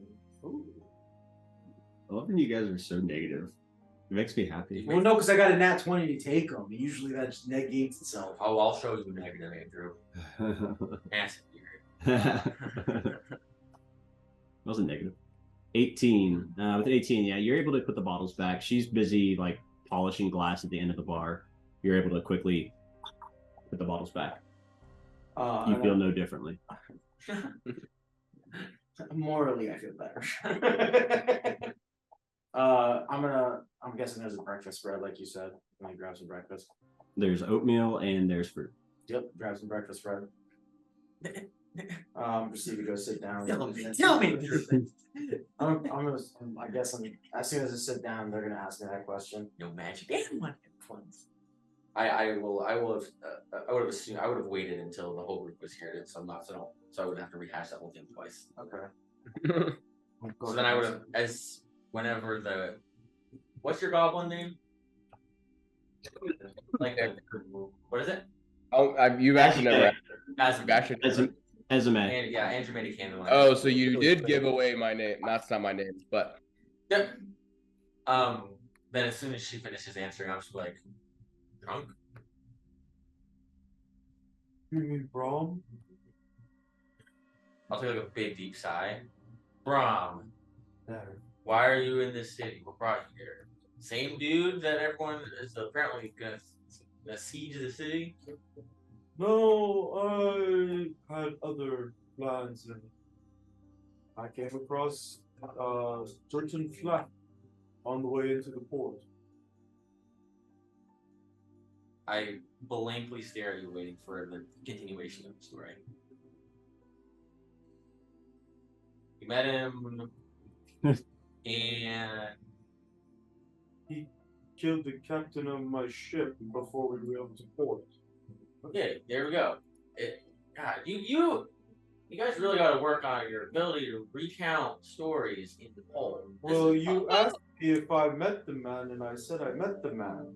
You didn't ask me about the parameters surrounding how I met the man. You're making it real hard to talk. You ask simple question, you get simple answer. so Kazmak, I'll cut. And then if we're all so good at, retelling stories and you're the only one who here who doesn't have a reason, what's yours? Looking for some sort of crazy valuable item. So you're on the hunt for this orb thing, huh? Yeah, I heard it mentioned a time or two. I believe this man. I'm not lying. Insight check. He's not lying. God said the truth. Joel, do I believe that genuinely his intention is to find the orb, not specifically does he know about it? I mean, he's not lying, so that's actually going to be a decision that you'll have to make internally. Okay. That is almost exclusively why I am here above him. I'm good at finding things. What do you know about the orb? Unfortunately, nothing. Oh, It asked around. No one seems to know what it is. I've heard people make reference to it. Some sort of, I don't know, artifact. Probably worth a ton of gold. You have like a region? Nope. I just know it's. I mean, sure anyone would know it if they saw it. It's the only thing I've gathered from talking to people here and there is it's called the Celestial Orb, I believe. What I've heard it referenced. That's all I know. No idea what it looks like, how big it is, where it is, who has it, but something old. So why are you looking for it? With a lot of gold. Why do people look for anything? Oh, some people have their own motivators. Knowledge. Gold's not always it. It is for me. This happens to be as rare as it sounds. It's worth a lot of gold to probably just about everybody. that checks out. I had to. Where'd my voice go? I basically had to pry the 2 crowns of gold from him, you know, to try and help out the party. Oh, speaking of which, did we pass that out already, or does someone still just have us? I haven't had it. No one's given me anything. Speaking of which, I think it's time to divvy up the loot. Yeah, sounds good. Better in here, especially being a pirate town. You might end up on a stick like that dude you talked about in your hometown. On a stick? I don't know, whatever he did. Oh no, he didn't end up on a stick. He just, I mean, there's Well, a sword you know, shoved up his ass, but that's it. I'll stop you right there, Henry. However he died, that's how you'd end up. We don't need to go back to that story. It was rough. It was Yep. rough. So you were passing out the gold. Do I have it? Henry, Yeah, you did. Henry. Oh, I have it. I will. Oh, okay. I didn't know. Oh, that's where it is. This giant sack has been on my belt this whole time. Why are you so old? He's jovial. Well, As you guys dive into splitting up the loot, that's when we'll take our break.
The book Still of- has child death in it.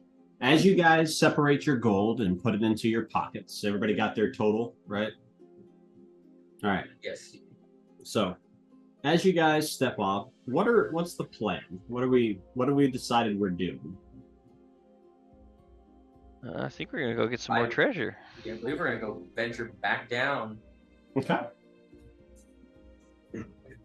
Like you can hear me down the top. I honestly don't really know what you guys did down there, Left. so I'm just along for the ride. Yeah, It wasn't anything too crazy. There Awesome undead pirates. there was a couple of them. We should. There was a river of shit. What are the crowns? There was a piss and They're, shit river. So we discovered, I thought they were just trinkets, so I took a bunch of them, but it turns out they were relics stolen from the museum. The Bleeding Wood. They were relics from the Bleeding Woods, like war, essentially, and there were elvish gowns and like shoes. It was just like really in a display case, basically. And they Was were I there for any of that, or was I still up top? You were. You came down with us and fought the zombie people. No, he was. In Would any of the relics, Andrew? Uh, This is He was on the first completely- page. Yeah, they chased him. Would any of the relics have looked familiar? No. Okay. Not really. I was just curious. But yeah, that was. You probably would have known what they were immediately, but like they wouldn't have been familiar to you. Yeah, nothing that I would be caring about. No, not really. Oh, and Andrew, I shot that text over. Secrets don't make friends, Christian. Murderous half giants. Yes. No one likes them. No one's their friend. That's why we kill everyone. Because I am sad. So yeah, I believe the plan is we're going back into the sewers in hopes that the goods have not been collected. They sailed away, but they were trying to steal them from what we gathered and bring them back to Blackmore. Mhm. We saw the Blackmore seal on a ship. Yeah, and we know there's at least there's a bunch of crates they didn't load up. So So they may have come back in the middle of the night and taken them when we get there, but here's the hoping. So, as you guys make your way down the docks, after exiting the inn, make your way down the docks, you come back eventually to the lower docks, not the old docks, but the lower docks, and the exposed grate. This grate has been repaired in the 24 hours that you have been gone. Someone has come along and put in new metal rods into the concrete thing. They're not hard to jimmy out. It takes some time to do it without rolling checks, but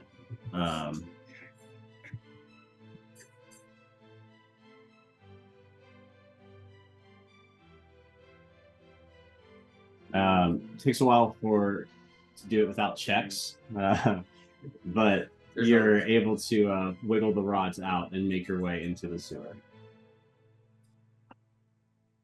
wiggle the rods. All right. I don't want to do this, but in the sake of precaution, I will send Philip down first, who I brought back. This time he has like a tiny, there's a lighter fur patch on him that's like a pea. So you can identify that this is Philip. That's awesome. Nice. Philip, go! I know last time didn't work out super well. Go. Going. And he bounds off. She bounds off. How dare you assume that gender of the rat? Going. That's right. It was more of a going. Perfect. I love that. Yeah, I probably not a bad plan. I mean, maybe people are still down there to be able to check ahead. Yeah, it's always a good idea. Not seeing anything down here. All right, looks like the coast is clear, guys. Philip doesn't see anything, so let's Let's go. Who's going first? Shit! Oh shit! Oh, not again. What? I found a thing to eat. The dead body. What'd you find? I found a thing to eat. Thing D. So are we said the coast is clear or this whole communication is tough. Sorry. Two conversations going at once. Yeah. Philip found a thing, but Philip's still here, so it's probably safe. Philip, hold tight. We're coming onto your position. All right. Just take your time. All right. Who's going first? It's not me. Sure. And I'm gonna just as I like get ready to walk in, I was like, I'm just gonna pull out my the diamond that I bought earlier. I'm just gonna like hold it out in front of me, and then what you would see is fairly quickly, but not like super slow. Just like the almost as if some stuff's like growing from the diamond, but it's flesh, and then would slowly grow into this like weird like amalgamation of like flesh that's just like this creature in front of me, and I'll just pull my hand out of it. Just in case. What the fuck is that? That's what I needed the diamond for. Jesus Christ. And then I'm just gonna Whatever like that is.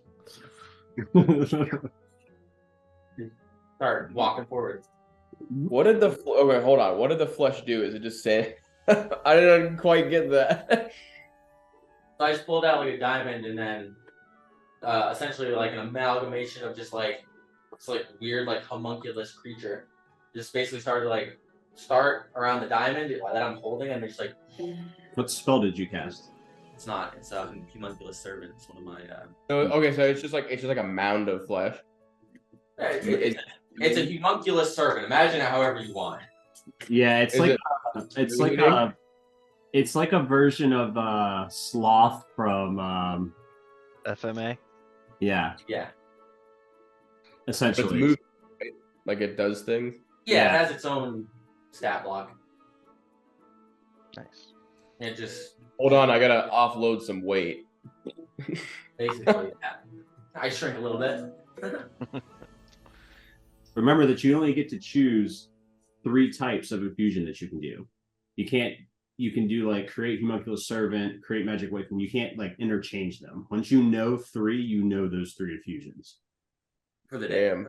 No. Oh, this is everything I can do. My man made a squishy. He didn't realize he got 2 other. And this is what populated. Just let me see your actually I got your Yeah. So yeah, I picked the ones. Well, you're stuck with the Forever. leftover bits monster. Yeah, when I had to go and pick, that was one of the things that I homunculus servant. Yeah, that was one of the ones I like chose. That's fine. So when you pick those that you chose, those don't change. Yeah, the homunculus servant. The ones that you choose, like once you've chosen them, you can't. Even when you build the character. Yes. Yeah, no, I know. Yeah. Yeah. It's just Okay. it's just pre. Got Yeah, it. that I picked it because I thought it was cool. And then I have Steel Defender as well. Some after. That's what I thought you were doing. I was like, no. I have that, which is just. no. I know what you have. I know. I'm not doubting what you have. Oh. I was just saying that's what I thought for a you were second, I doing. was like, wait, No, what? you're fine. No, that one, the Steel Defender is I can just do whatever I want. This one costs. It doesn't. I just have to have it. And then when it dies, the diamond just is there, and I can do it again. So I guess Philip then. I'm just gonna kind of turn and walk. As you guys walk through the sewage, you find Philip about 60 feet in of this like 100-foot tunnel. He's literally just chewing on a rotten apple core. Philip, She. come on. Matt, I We said talked about D. We talked about this. It's good. I'll share. You guys No. watch, like all you guys hear is a rat making rat noises. and it just all of a sudden pops back with a P on its side. You see Philip pop back and offer a half-eaten rotten apple core to Henry. Does Henry eat it though? No, thank you, Philip. You know what? You know what? Actually, yes. Give me that. I'll take that. And then, you know what? You scout ahead, off to the right, the same place we went before. And once we're done, I'll give this back to you. Philip's like, yeah, it seems like a shit deal, but all right, you're the boss. And just takes off. You are quite literally in control of me, so I have to do this. Philip the rat. Off she goes. And about probably 20 seconds later, you'd get back. There's still some crates, not as many. All right, boys, there's still... Oh, I'm sorry. All right, people, there's still some crates up there. We better get a move on that. That means they're probably still here. Oh, you think? Yeah, Philip said there wasn't as many. I should have said that as well. Well, yeah, it's weird. I almost have to still be here. Then so let's get going. I mean, I can't imagine them not being able to fit all those crates on that fairly large ship they had. So they've got to be currently loading them. If we catch them quickly, we can kill the rest of them. Yes. They're kind of like the two monkey-less things go down the. Control it, or is that? It can do its own thing, but I can command it. Yeah. Okay. So as you guys trudge through the remaining of the sewer, you get to where Philip is. The cistern has largely been cleared out. There's a handful of crates that are packed and ready to go, it seems. There are about 7 of them left out of the 24 that were once here. And they really took a lot of them. Part of me wants to go down the tunnel where we saw that ship and see if there's anyone still there. Philip, go down that tunnel. Don't get distracted. Check to see if anybody's still there. We're going to go through these crates. If you see anything moving that's not a river of shit, report back. Let me know. Okay. Yeah, Philip's going to go out. She'll do a check. Go ahead and roll a perception check for Philip. Natural 4 on the die. Okay. Yeah, so she makes it through the tunnel with relative ease. You do hear about 3 minutes after you send her off. Tunnel seems clear. There's no ship. Oh, all right. There's no ship. Seems like the coast is clear. Let's get in these crates, see if they left anything good. All right. And then you'll just hear a breaking into trying to get the stuff out. As soon as you break the crate, you set off. You hear your hammer into the wood once, into the wood twice, and when it breaks through, you hear a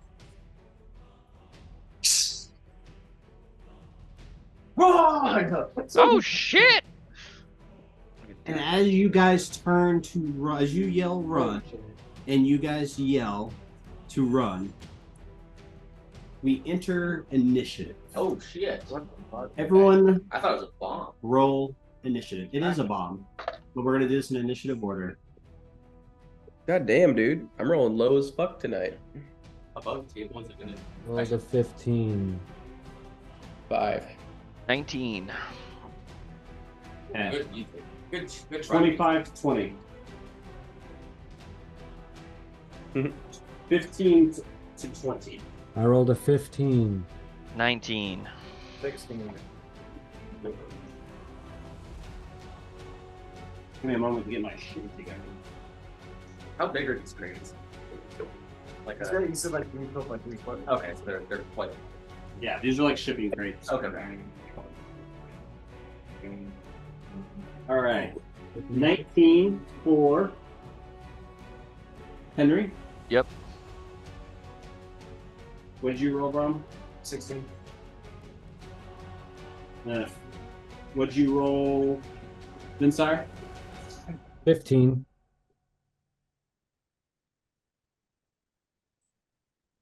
Tucker, what'd you roll? I believe 13. Yeah, 13. The kid's doing roll 5. Wild, right? It is wild. How about it? Super low. I don't know where there's a chair. I need a fucking dice tray in here. In this piece. What's it?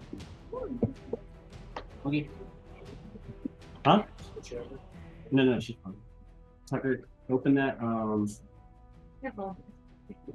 Careful. Yeah, it's fine. Tucker, no! Gee. Yeah, that's right. That's where I keep my 700-pound marble slabs. Shit!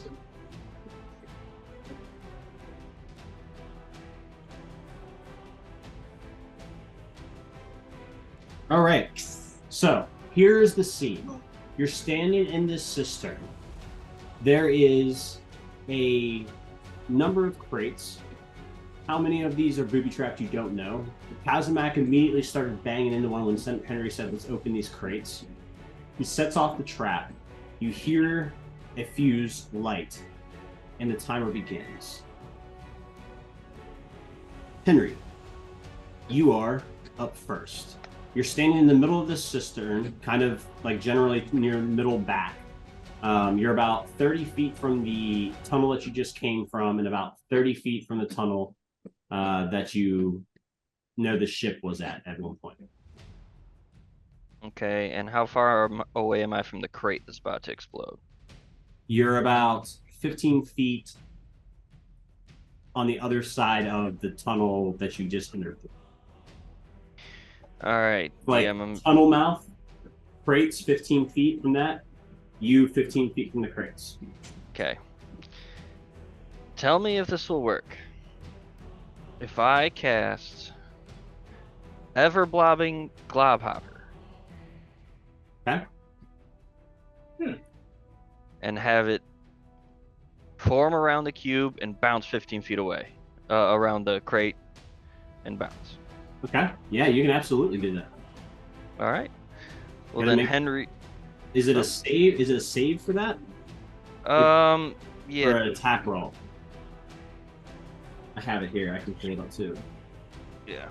It just says, well, it says if a creature touches the blob or a blob enters a creature's space for the first time in a turn, Dex saving throw,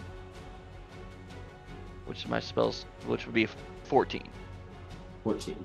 It's a box, so it automatically fails dexterity saving throws. So as long as it wasn't an attack roll, we were good. Well, you blow up the bomb. Quick, guys, it's going off. Hit it hard. The box popped out of the way just in time. So yeah, describe what you're doing.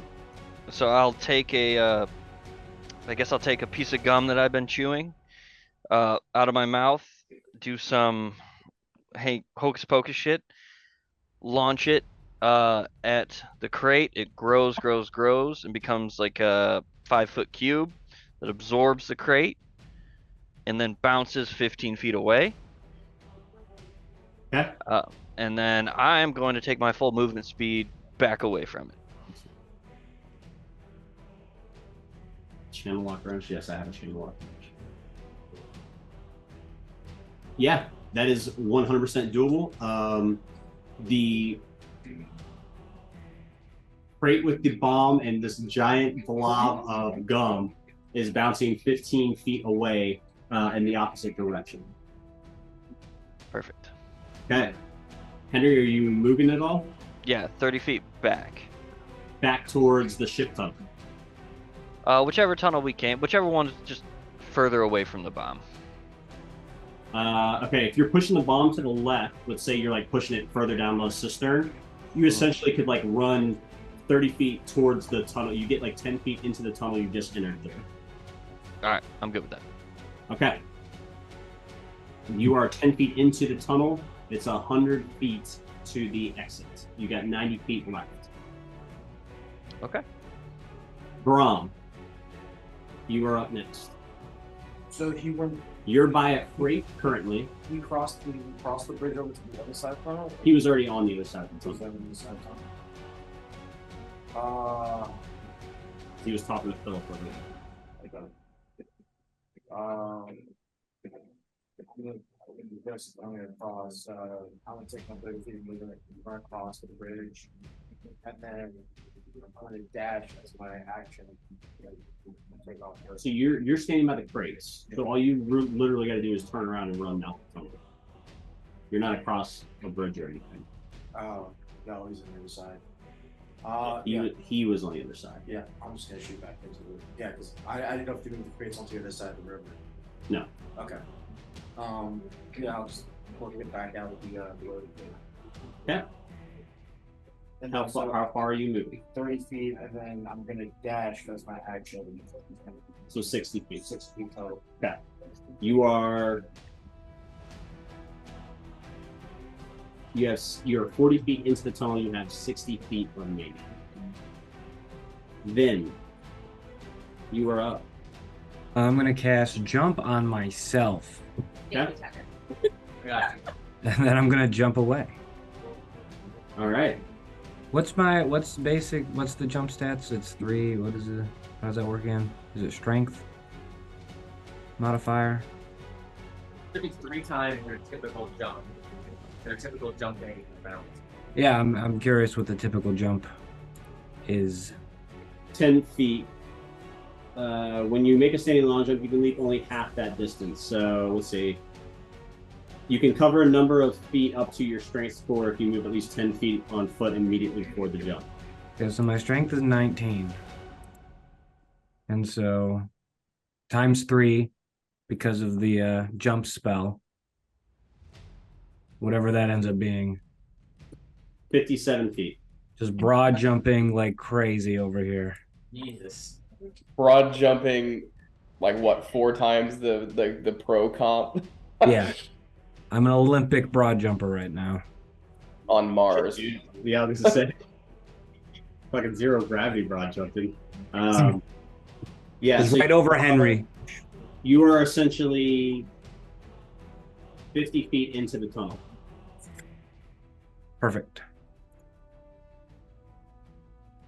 Kaz. When I see you cast that cube, is it like look like it's gonna stop this bomb, or is it like what does it look like? It just looks like it like kind of engulfs the crate and then bounces. So I don't know if it looks like it'll stop it. I truly don't know. I don't think so. We're gonna find out. You booger bomb.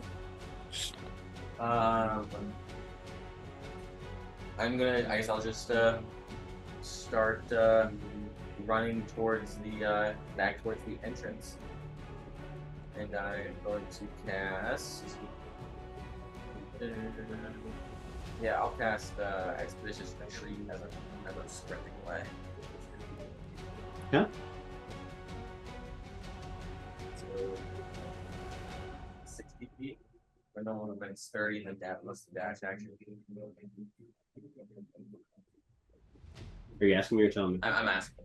So if your movement speed is 30 feet, when you expeditious cheat as a bonus action, you get to essentially take the dash action.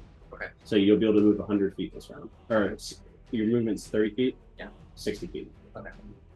Going on further. Okay. Yeah, you make it about 50 feet in as well. Hit. How far was it to the start of the tunnel? Is that what we're trying to get? Yeah, you're like 10 feet away. Well, I meant this, like, how far was it from, like, this entrance to, like, the entrance to outside? 100 feet.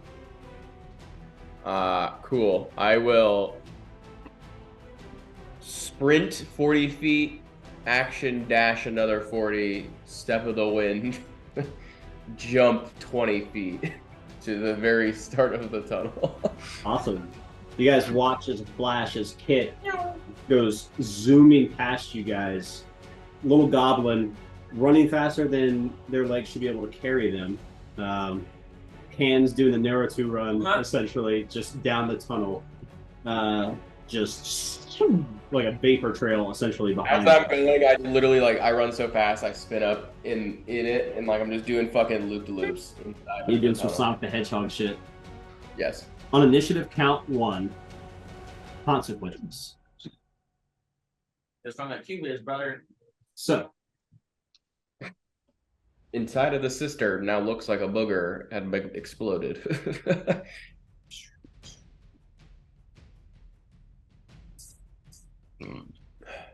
We are on the inside of Kyle Evans's nasal cavities currently. And probably mine. oh, that's a spicy meatball. Uh-oh. All right. I don't think anyone's in the immediate blast range, so you're probably good there.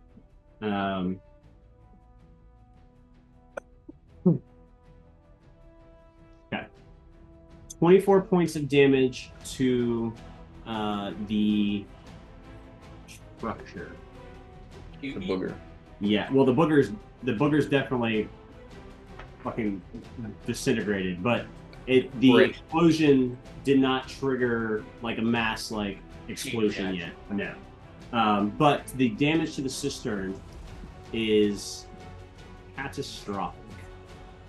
You guys hear an explosion. Brahm would be the closest. The force would kind of push Brahm another 5 feet down the tunnel. And as it does, you would see Brahm, or hear rather, a rumble. And as this rumbling builds, there's a moment where the ground starts to tremble a little bit, and then you start to hear a rush of noise coming from the far side of another tunnel. Oh no.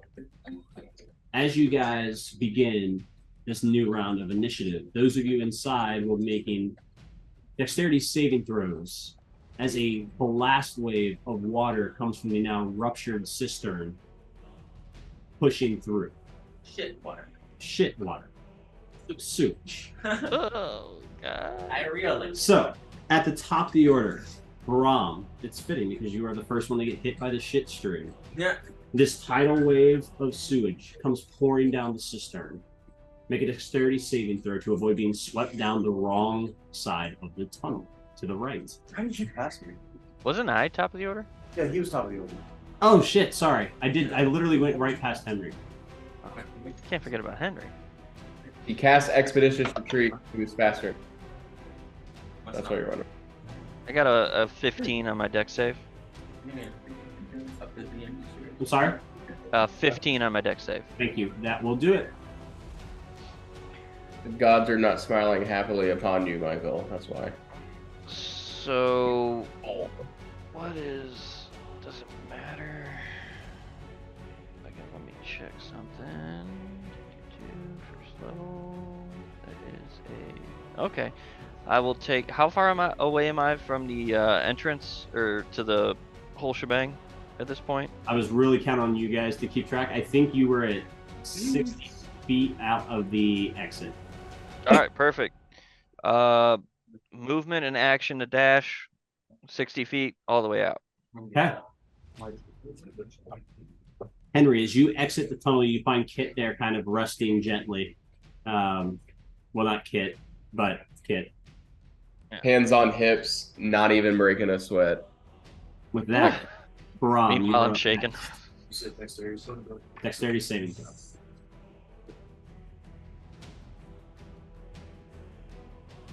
Five. Brahm, you are hit by this blast of sewage water. There's a lot of actual water here because this cistern was like holding back a lot of like other sources. It's just there's a lot of sewage in here still. You get swept away, and as you do, you see the tunnel break off to the left where you should exit, and it takes you straight to the tunnel to the left, that as you come in, there was that fork to the left and right. You essentially take the fork to the left. Swept further down the tunnels. Then it is your turn. Make your dexterity saving throw, please. 13. That is a fail. DC is 14. Damn. You are hit by a flood of sewage. Actually, let me back up for a second. We're gonna keep that roll, but I want to do. I just realized something. You still have a turn, brother. So try. Yeah, you still get a turn. You can try to do something to like. Something. Eat the water. You have no spells. You can attempt to try to swim against the current, but I can tell you the DC is going to be incredibly high. How large is this tunnel? It's 5 feet by 5 feet. The perfect 5-foot circle.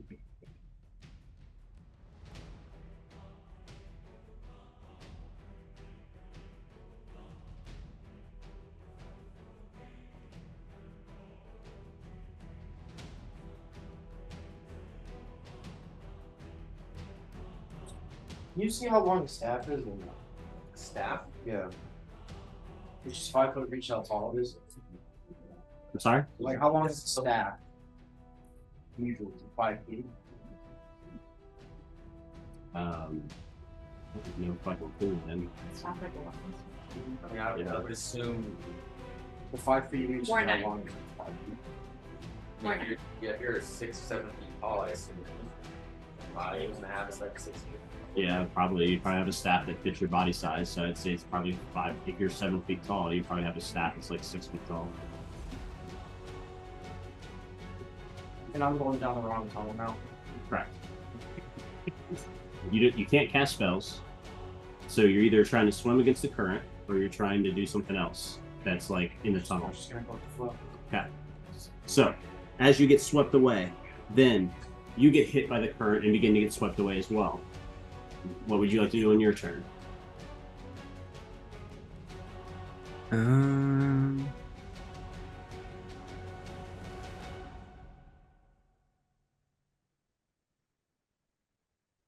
I can't jump again. No, you're being swept away. You're completely the tunnel's filled with water. It's not like you're getting hit by like 3 feet of water. The tunnel's filled with water blasting you through the tunnel.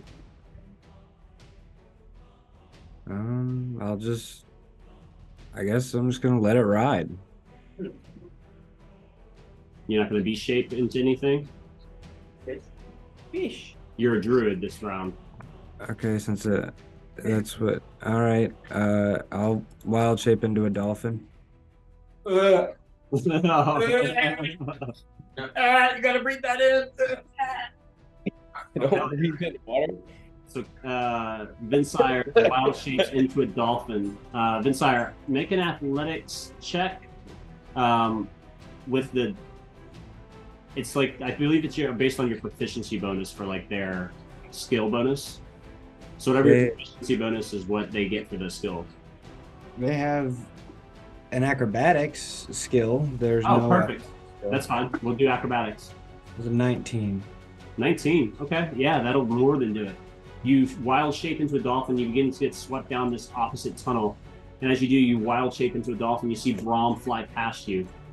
You swim, leaping through the water as a dolphin. Very gross, but are able to swim your full movement speed and dash out of the tunnel. You guys watch as there's a blast of water. Henry and Kit, there's a blast of sewage water that comes pouring out, and a dolphin leaps out of the fucking tunnel and lands on the docks. I would revert form when I got out of it. And it reverts into Vinsire. One of those poo-poo dolphins. That was nasty. Kaz, How fast does it go in the water? that's irrelevant. Make your dexterity saving throw. But what if I'm faster? That's a 21. 21 will do it. You're able to outrun, with Expedition Retreat, you're able to outrun this blast of water. You kind of see it coming from behind you, and you're able to make your way out of the rest of the tunnel. So that leaves us with Kit, who's already outside, and then to Rob. Well, so you guys are already out, so we're out of initiative order. So I couldn't help Brahm? No. Okay. Brahm is, by the time the water shoots Henry out, the Cosmac comes out first.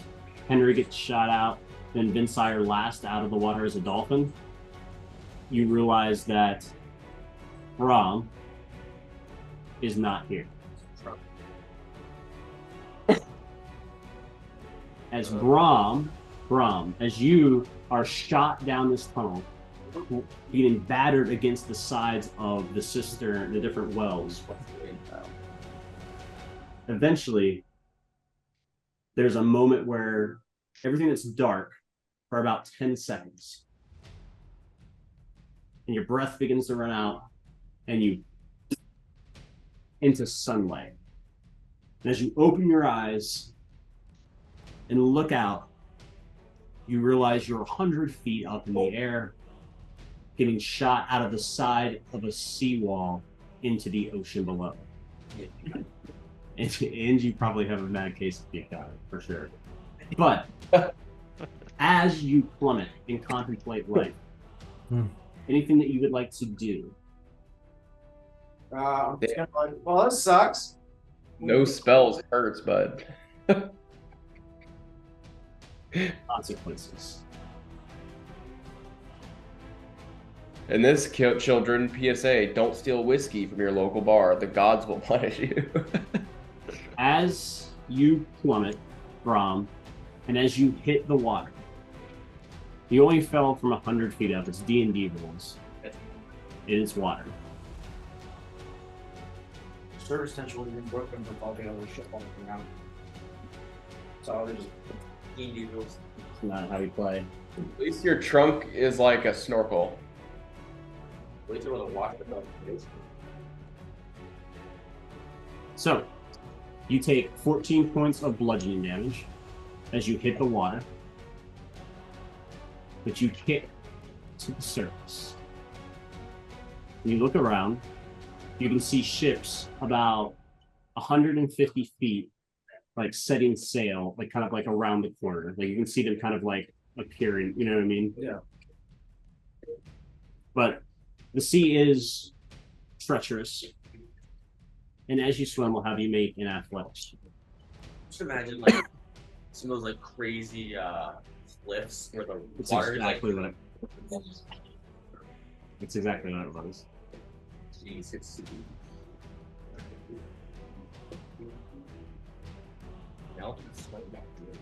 Yes, they're actually excellent swimmers. But I can also put my snorkel up 5 feet in the air. And What'd you roll? 12. 12. I mean, you're swimming in the ocean, but you are next to cliffs, so I am going to have you take a damage. So roll that one over there. No, that one, man. You're gonna blow out the chunks of poo that got lodged in your nose. 3 points of bludgeoning damage as you are battered up against the side of the cliff wall. As you swim, Can I cast a cantrip on me? you have Spell you can cast a cantrip. Yeah. I'm just gonna do guidance on myself. Okay. As you swim and make your way back towards shore, make another athletics check.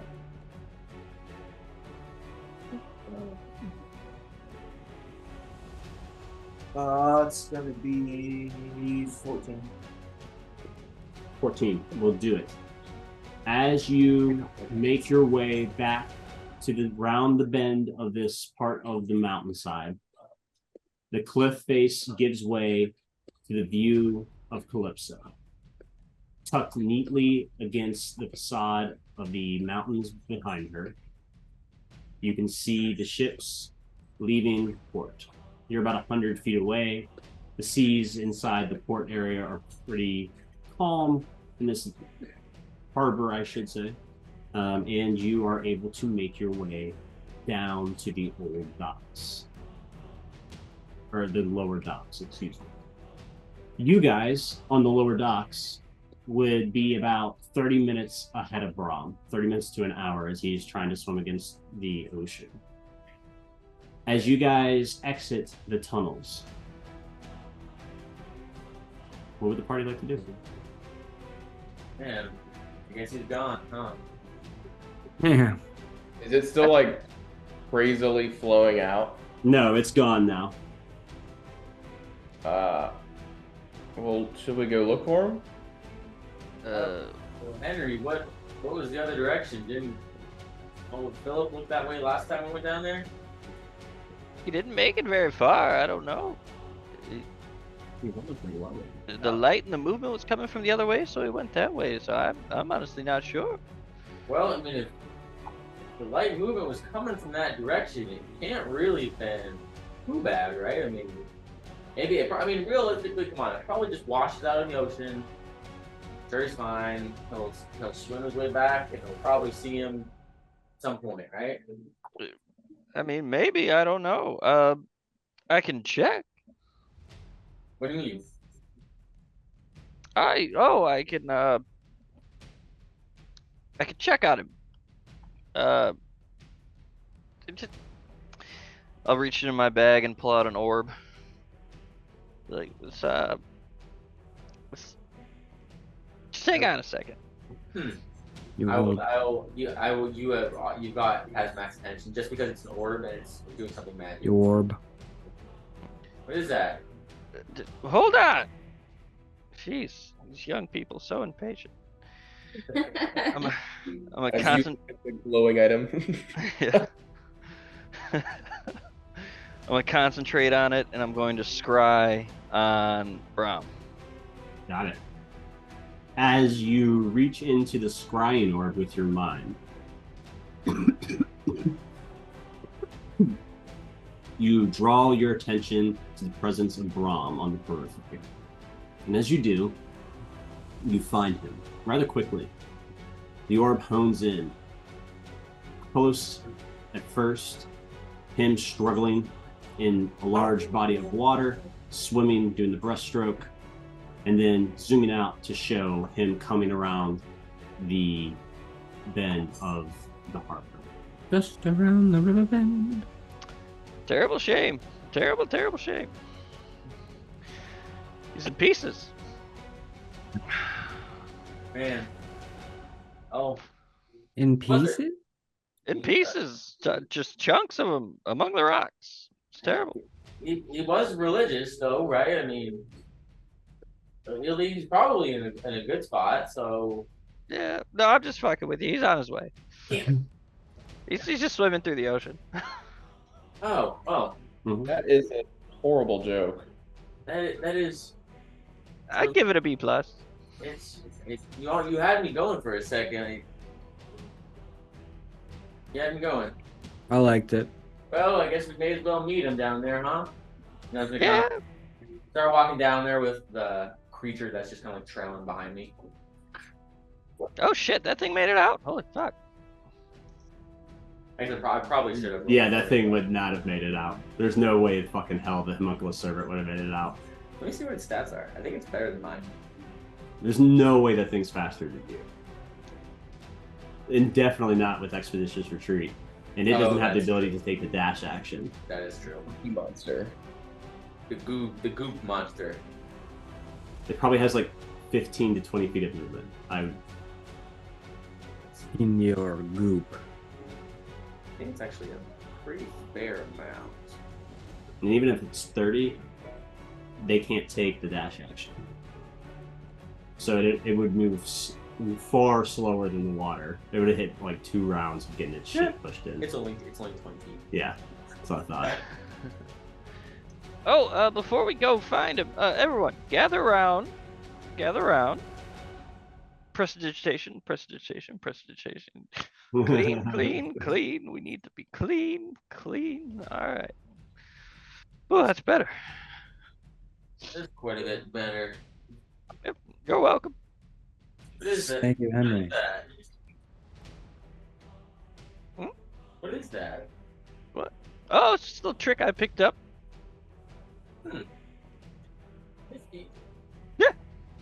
Where I'm Yeah. from, picking up tricks looks a lot different. Yeah, me too, to be honest. But that's a pretty good one. Well, all right. Well, I don't know how to respond to that, so I'm gonna start moving. So is what we were here to do just kind of over now since we rushed into that and yeah, I mean, kinda- probably the crates are probably all washed away out in the ocean somewhere because it came down from the ceiling, right? yeah. It was like a reservoir. above yeah. us. Yeah, I mean, probably. Go tell Steve Nash that they booby trapped it. We walked in, blew up, and it all got washed out to sea. Or maybe I mean, they might just- but maybe we just tell them, hey, it was blown up when we got there. They must have came back and blew it up. that's a good. Or we just say there wasn't anything left at all. All solid options. I agree, because then we won't have to ruin our chances for new jobs. You know what, Henry? You might be real old, slow talking, and kind of hard to understand, but you're not a bad dude. I'll take that as a compliment. Thank you. At this point, I see I'm just down there, just kind of looking out over the horizon. Waiting on Brom. And as One Brom swims up, breaststroking, I would say probably pretty tired at this point. Just fucking waterlogged in full armor. Like, it's not an easy. I don't got full armor. I just got a fucking robe on. Still, they fucking almost as terrible and Even swimming in, like, completely clothes soaked stuff. robe. A completely soaked cotton robe. And Holy fuck. So yeah, that you would be exhausted. Oh, does anyone have a rope or? It looks pretty tired out there. I'm just like, I think Brom, you can be swimming up now. I have a rope. Don't you have the rope that does the thing? It's the docks. There's always a ladder on the docks. There's like handholds for people to climb to the seawall here. Yeah. I'm just gonna climb up the thing and just go. Just like fucking, just trying to catch my breath. As just standing there. Just like hunched over, just my hands on music. bend down to head. You everyone do that trick again. Oh, no. Prestidigitation. Fireball! Fireball! Yeah. Prestidigitation. Prestidigitation. Oh, fuck. I love this character. As soon as I feel clean, I'm gonna stand up and just like look at like what the hell just happened. I'm gonna see the group. Pick your phone. Kazmak. I'm gonna walk over. I'm just gonna try to punch Kazmak. Shield.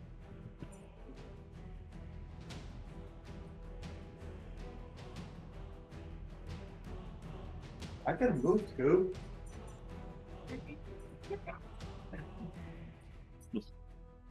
My wife, ladies and gentlemen. She did not interrupt the game. The game, and now you're interrupting the game. It'll just miss.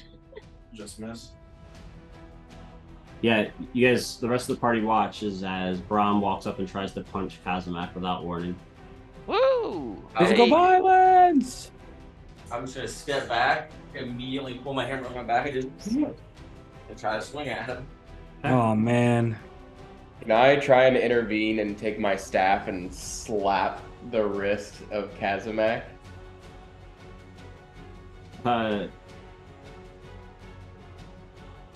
I would say no, simply because you don't have a mechanic that would force it. I'll allow you to take attack After- opportunity. I want to attack. Yeah, it's more so like trying to stop like this like shitty haymaker fight that's about to like break out. I just want to step in between and just like pop my staff in the air. Okay, yeah, I'll allow that. You can step in between. Kazamak, as you swing your hammer, Kitsune steps in between, just like in a neutral stance. The goblin. I swing over her head. And Who we know it's is still, because I mean, if you ran up, Because Esme. we're both like 6.5, 7 feet tall, so you would run up and the hammer would still just like whoop. This is not a fight you want to get Well, into. I have my quarterstaff, so I was literally like putting it in the way of your path. Are you gonna still swing through the quarterstaff? I am still swinging through. Okay. We just got attempted to get bitch slapped for no reason. And he's He violent. didn't get touched. He didn't even hit you. I know. 19 to hit. Of course 2 that points hits. of Level damage. 3. Yeah, they need to get it out of their system. And I was just like, that's enough. What are you doing? You're a fucking idiot. They're grown adults. I'm They're gonna, not I'm gonna, children. I'm kidding.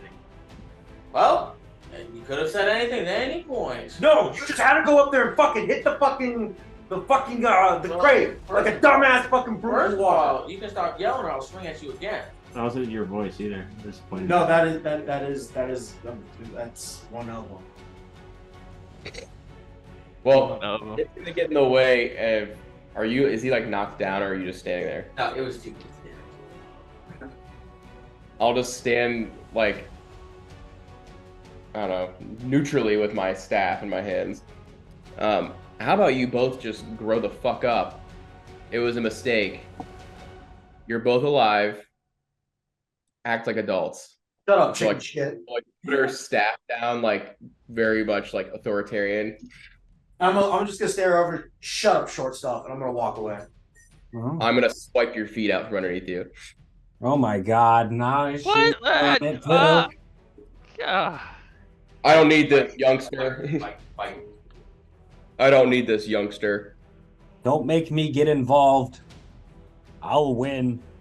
It'll miss, but I'll let you go. Just because I want to see this mechanic play out, I'll miss. Bonus action Fury of Blows. 22 to hit. I used to key points. Does a 22 hit? Yeah. Go ahead and make a strength save. Well, just give me your damage, because you might knock me down. Yeah. You gotta make this. I'm not doing it. I'm not doing it to hurt you. I'm doing this to like literally. You still gotta roll damage on an attack roll. You can do it non-lethal, but if he's unconscious, he's unconscious. And then from you, I need a strength saving throw.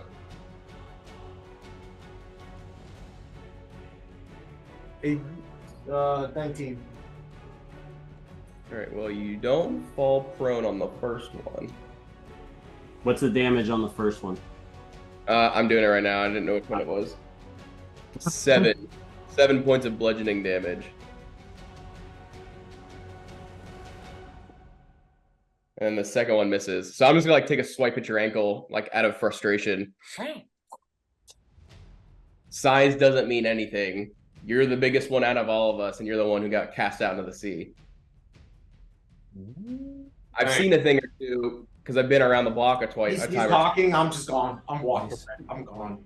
And then I'll look to Kazmak and be like, at least you had a calmer head about the situation.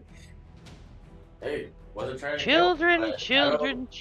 Not a big fan of people taking swings at me for no reason. Anybody could open those crates and set the trap off.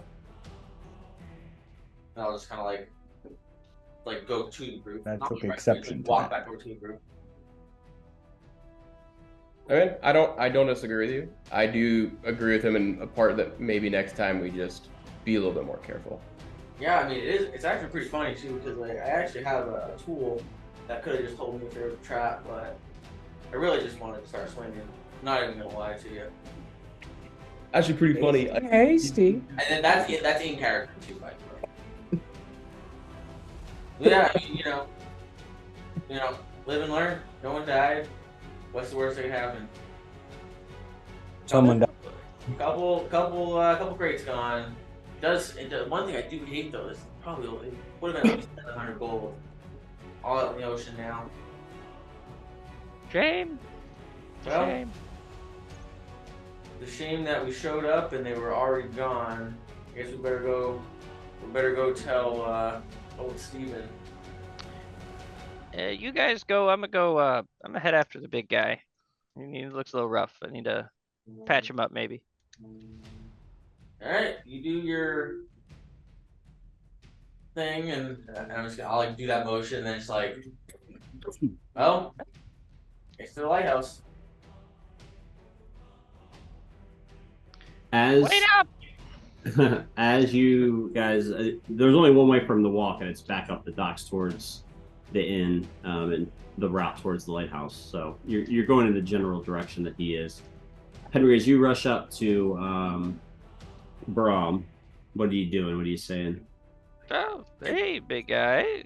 You got a little roughed up by the sea there. You want me to help you out a little bit? I can, patch you up a little. I don't say anything and just keep walking. Oh, hey, come on. I know you heard me. Hello. Just like, Yeah. Yeah. Come on. You're gonna do this to an old man? Come on. I'm just gonna keep walking after him. I'm heading to the stables. Okay. Bye. Little bit. Old person. I got stopped. God damn it! Make a wisdom saving throw. Elephants are wise; they never forget. You should be good. Yeah, you'll probably save. The downside of being lower levels, we all want to do cool stuff but can't do a thing. Missing What was it? 19. Oh yeah, you saved the hell out of that. Son of a bitch!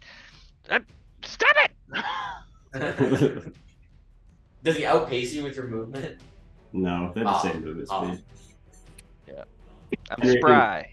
Henry can. He's old, but he's spry. He can he can keep this chase all day.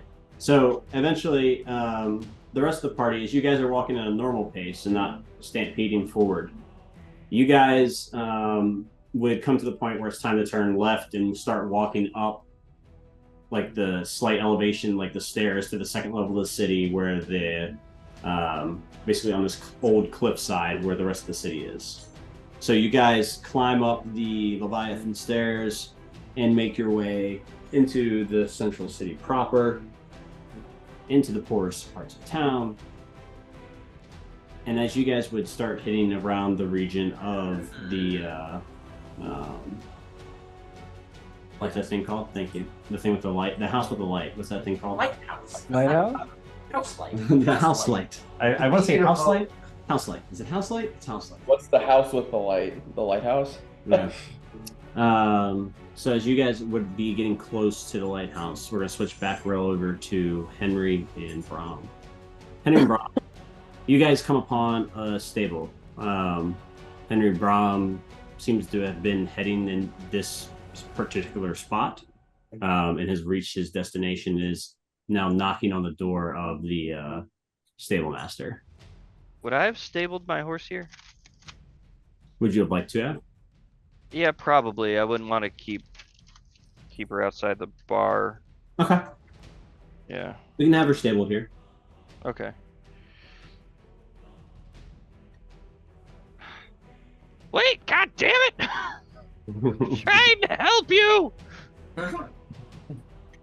I'm gonna walk up to the stable master and I'm not gonna do all that stuff. I'm gonna wait for it. I guess he's gonna answer. No, he didn't want to answer. No, he does. You have to confront Henry. Confrontation. I mean, Henry's there. It's not like he's not there. Like the confrontation is happening. It's just he's just not interacting. So as you guys come to Blackfoot Stables, you are greeted by the keeper of the herd, stable master himself, Ezekiel Red. Humphrey. He's a human.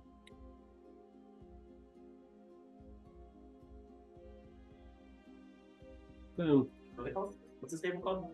Should have been listening. Blackfoot Stables, stable masters Ezekiel Humphrey. So. Oh, you're back. What can I do for you? horse saddle. We use polite words like please and thank you here. I've had a long day. Well, so would we all. He just like looks at you. He goes, "Go on." I'm not to be ordered about. I'm not a servant. Or a freeholder.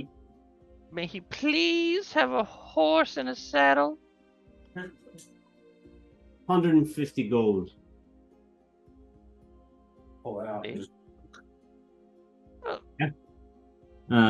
Takes the 150 gold, smirks to himself, pockets it, walks over, puts a saddle on a horse. She's just a dappled gray mare, nothing special about her. Puts a rope harness on her, pulls her out and goes, "She's all yours. Call her Sally." Slaps her on the butt and hands you the reins. Cool. I get on and I start checking out of the town. What? Okay. Well, is it? Hey, what? 1 second. Is that? A chase the Henry on his horse. It's like a romantic Hallmark movie set in the South. Except for now my hair's long, like Fabio. It'll cool off eventually. Whatever. What's up, Ezekiel? Oh, it's you. Well, your mare's doing fine. Oh, that's good. That's good. That's good. You see her out in the pasture. She's that black midnight mare. Very pretty horse. Very well built horse. Definitely the best horse in the town of Last Drop, by far. But they sent you on your way with her, and she seems to be doing fine out in the pastures here. Oh, wonderful. All right. Well, keep her well fed and well groomed. Got a feeling I'm gonna be needing her probably about tomorrow. I think I'll come get her off your hands. You don't think he's leaving, do you? He like looks down the road. He's like, come. Seems to be, yes. Yeah, probably. All right. Well, I tried. See ya. Start walking back. Yeah. So, by virtue of the way Calypso is built, essentially a long, elevated, slightly elevated dirt road leads down that's been like dredged and dug up over hundreds of years. It's like this long dirt road that goes down the side of the mountain, this cliff down to the beaches where the docks are now built, right? So there's this paved road, essentially, that's the docks, that's built on a storm break wall. And then you have this elevated thing for about 300 feet up the cliff. And then you have the city of Calypso, which you guys walked up, was the cliffside Leviathan stairs. They're these winding staircases that are carved into the side. They're not treacherous by any means. They're like 10 feet wide. Mm-hmm. But they're this winding staircase that goes up the cliff face. Very pretty, very fun walk. But by virtue of where he is, at the far end of town, he is already at the elevated part of town, and he is able to meet up with you guys about the time that you would be hitting the lighthouse, the House of Light, if you will. So as you guys hit the lighthouse, what would the party like to do? Well, you're one elephant man short. Yeah, he wouldn't stop, wouldn't talk to me. He went, he bought a horse and a saddle and started riding off. Huh? Well, yeah. I'm sure he'll come around, see him at the bar or something. Hard to miss. Yep, true. What's the game plan here? Oh, figure we go upstairs, tell him what really happened. We showed up and there was crates that had already been moved, not alive because a large portion of them were moved. So tell them they were moved and we weren't able to recover any of them. Fair enough. I like it. And hopefully he doesn't just kick us out. Maybe he gives us some other task or something. It seemed like that was really the gateway task to get us to do something bigger. But No, we already had a different task, I think. For sure. Yes, 100%. Yeah, that's true. We did get the other one. Yep. To go to a completely different town. Yeah. Never mind. That's right. To find the ships that were going to. Never mind. I retract my entire statement. Except I was not made aware of that detail in the recap. I did forget about that. So trying to force you guys to take better notes for yourselves. I was told go to get more crowns. that was where we currently left off. That's why when it like ball ship like blew away, I was like now what? Like what do we do? We got nothing else. All right. End of campaign. No. That's it. One L later and we're gone. Well, I guess up the stairs. Then. What? I mean, now that I think about it and really think about it, do we really even need to be here? That is a good point. What do you mean? Were we supposed to be doing something else? Yeah. Yes. You were there. Yeah, come on. I must have missed it when you guys were talking about it earlier at the bar. We have to go to remember the ship we saw that had the Blackmore sigil on it? That maybe. Well,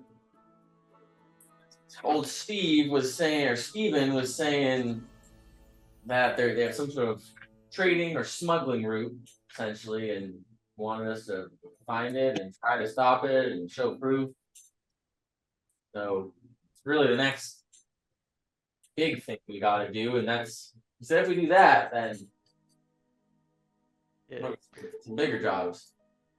Today was more like a side gig, just to get a couple extra coins before we hit the road. So we're heading to Blackmore, or are we following the canals? Well, I mean, the canal that leads from the sea into Blackmore is what we were thinking is what the route they're taking to smuggle everything in and out. So, I mean, if we were to go to the canal and just kind of wait them out, I'm sure we'll find a ship coming through. We can. Oh, go ahead. The canals are pretty dangerous, but I mean, the theory checks out.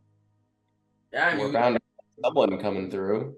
You know, I mean, we don't have to do that. We could go to Blackmore, but we have to board a ship that's heading that way, unless any of you own ships. So you can walk over land to Blackmore. It's not. Oh, is it? Yeah, like you get. That's how it's just like a little. It's an island in the lake. Boat. It's like a Great Lake by far. But there's a land bridge. But there's not a land bridge. I mean, you will have to like get a canoe, but there's like places and things that you can do along the way. Okay, for some reason I was imagining it's like a vast. It's a body. I mean, it's like a Great Lake. Michigan, it is. It is like Lake Michigan. It's a massive fucking freshwater lake. They're just made canals that run into Calypso.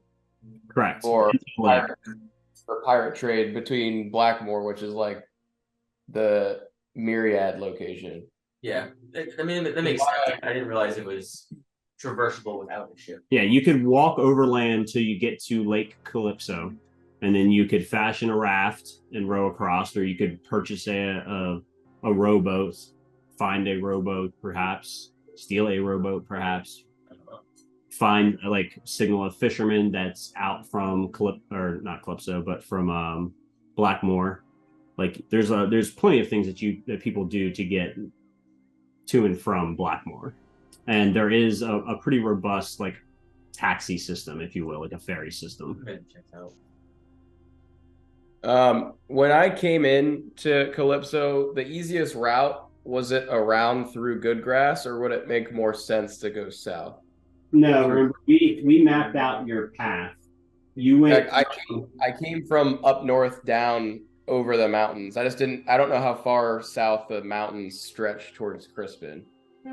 Yeah, so you actually went from the Bleeding Woods to High Watch to Letty's Hope to Dun Hollow to Good Grass. Kings Road. Then you took the Kings Road south to Calypso.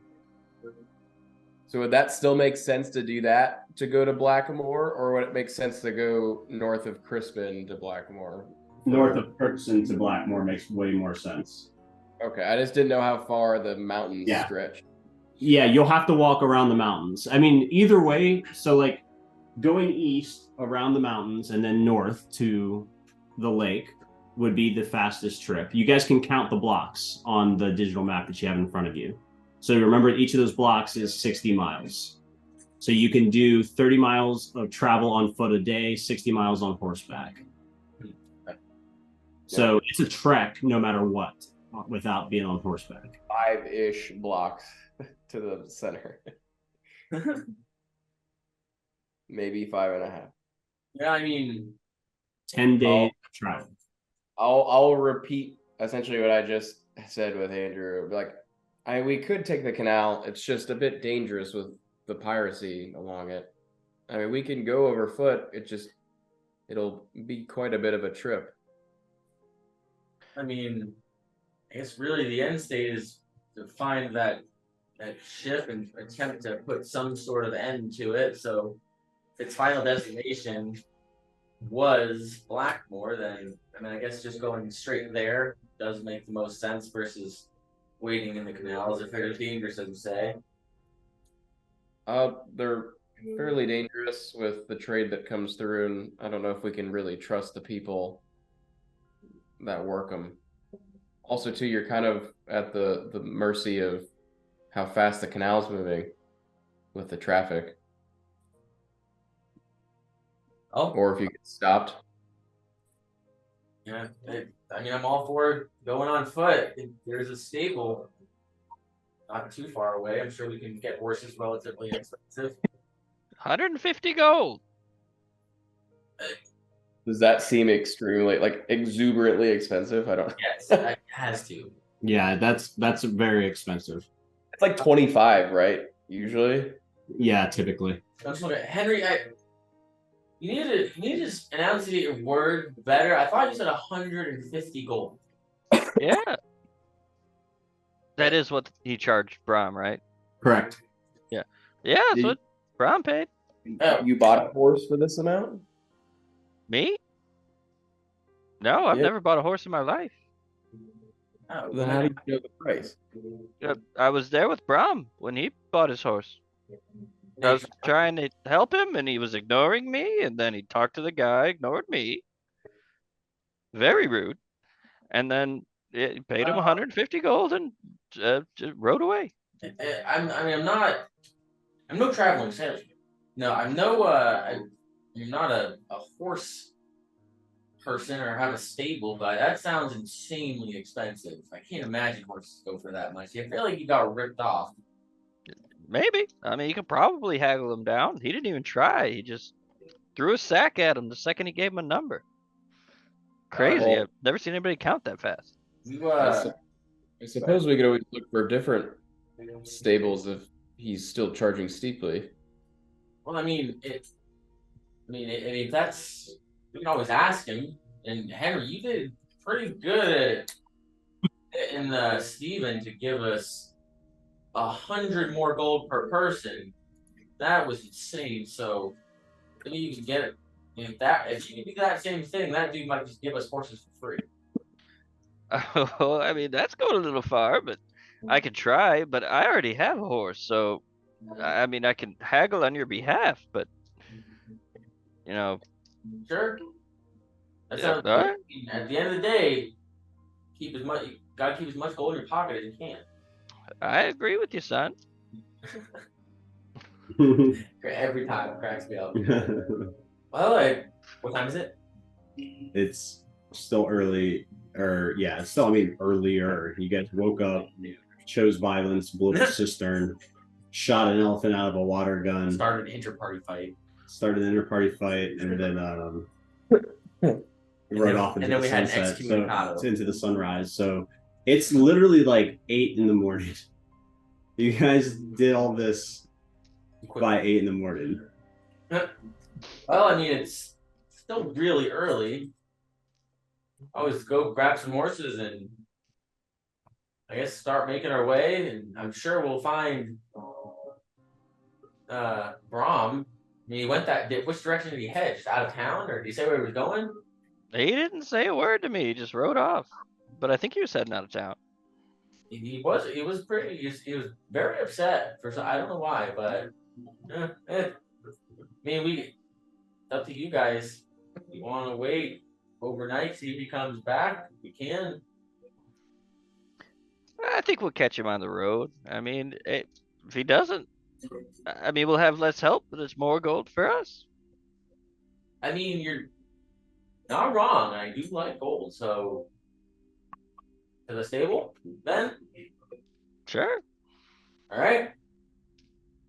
As you guys make your way to the stables, it's not that far, like I said, it's only about a 5-minute walk from where him and Brahm were before. So keeping that same trajectory, you guys are able to wind your way down that way, and you make your way back to the Blackfoot stables, and you're able to get the attention of the groomsman who's out in the field, and he comes with the owner of the shop, Ezekiel. Oh, you're back. So, what can I do for you now? You're a good friend. Don't know where he went. Can I misspoke earlier. I do need midnight now. If you could fetch her for me, get her kitted up. He nods to the groomsman. The groomsman runs off to fetch the horse and get the tack on the horse. All right. Well, we'll just hang out here for a second, and I'll lean over to Kazimak and be like, "Always get your property out of their hands before you start haggling." I want to point out that the groomsman ran off, but the owner is still standing there. Ezekiel goes, "He's not wrong, at least." Well, I mean, so as the groomsman brings the groomsman's pretty quick with it. It doesn't take any time at all. The groomsman brings the horse back. I was just getting the shit and leaving. I was like, what? Power move. As the groomsman brings Midnight back and you guys begin to talk about horses, it becomes pretty apparent pretty quickly that Brahm was definitely ripped off for being rude by this guy. Like 100%, by like literally 100% mark, like 250% markup. So as he registers out 25 gold for each person who wants a horse, is what you get to ride. They got ponies too. I was actually gonna ask, and I'll like tug on Henry's cloak. You wouldn't mind if I just ride with you. I wouldn't take up much space. Oh, I suppose we could give it a shot, but I mean, as long as my arthritis doesn't start kicking up, it should be fine. Well, I mean, you seem pretty spry. I mean, you're not that old. No, but horseback is a whole nother story, my friend. All right, well, I think we can make it work. As you guys saddle up, get on your horses, begin to kick off. That's where we're going to end tonight. We'll find out where Brahm is going next week. So, with new voice. It's John all over again. What? Just my characters that run away from me. So as you guys are strapping off on your horses, Brahm riding off into the sunrise. We will pick up right there next week. Thanks for coming. Thanks for playing. I love you guys. Love you. I'm not keep you here, so you get the fuck out of my house. Bye-bye. I'm not you guys. You don't have to leave. Oh wow. Okay. Nope, Christian, get the fuck out of.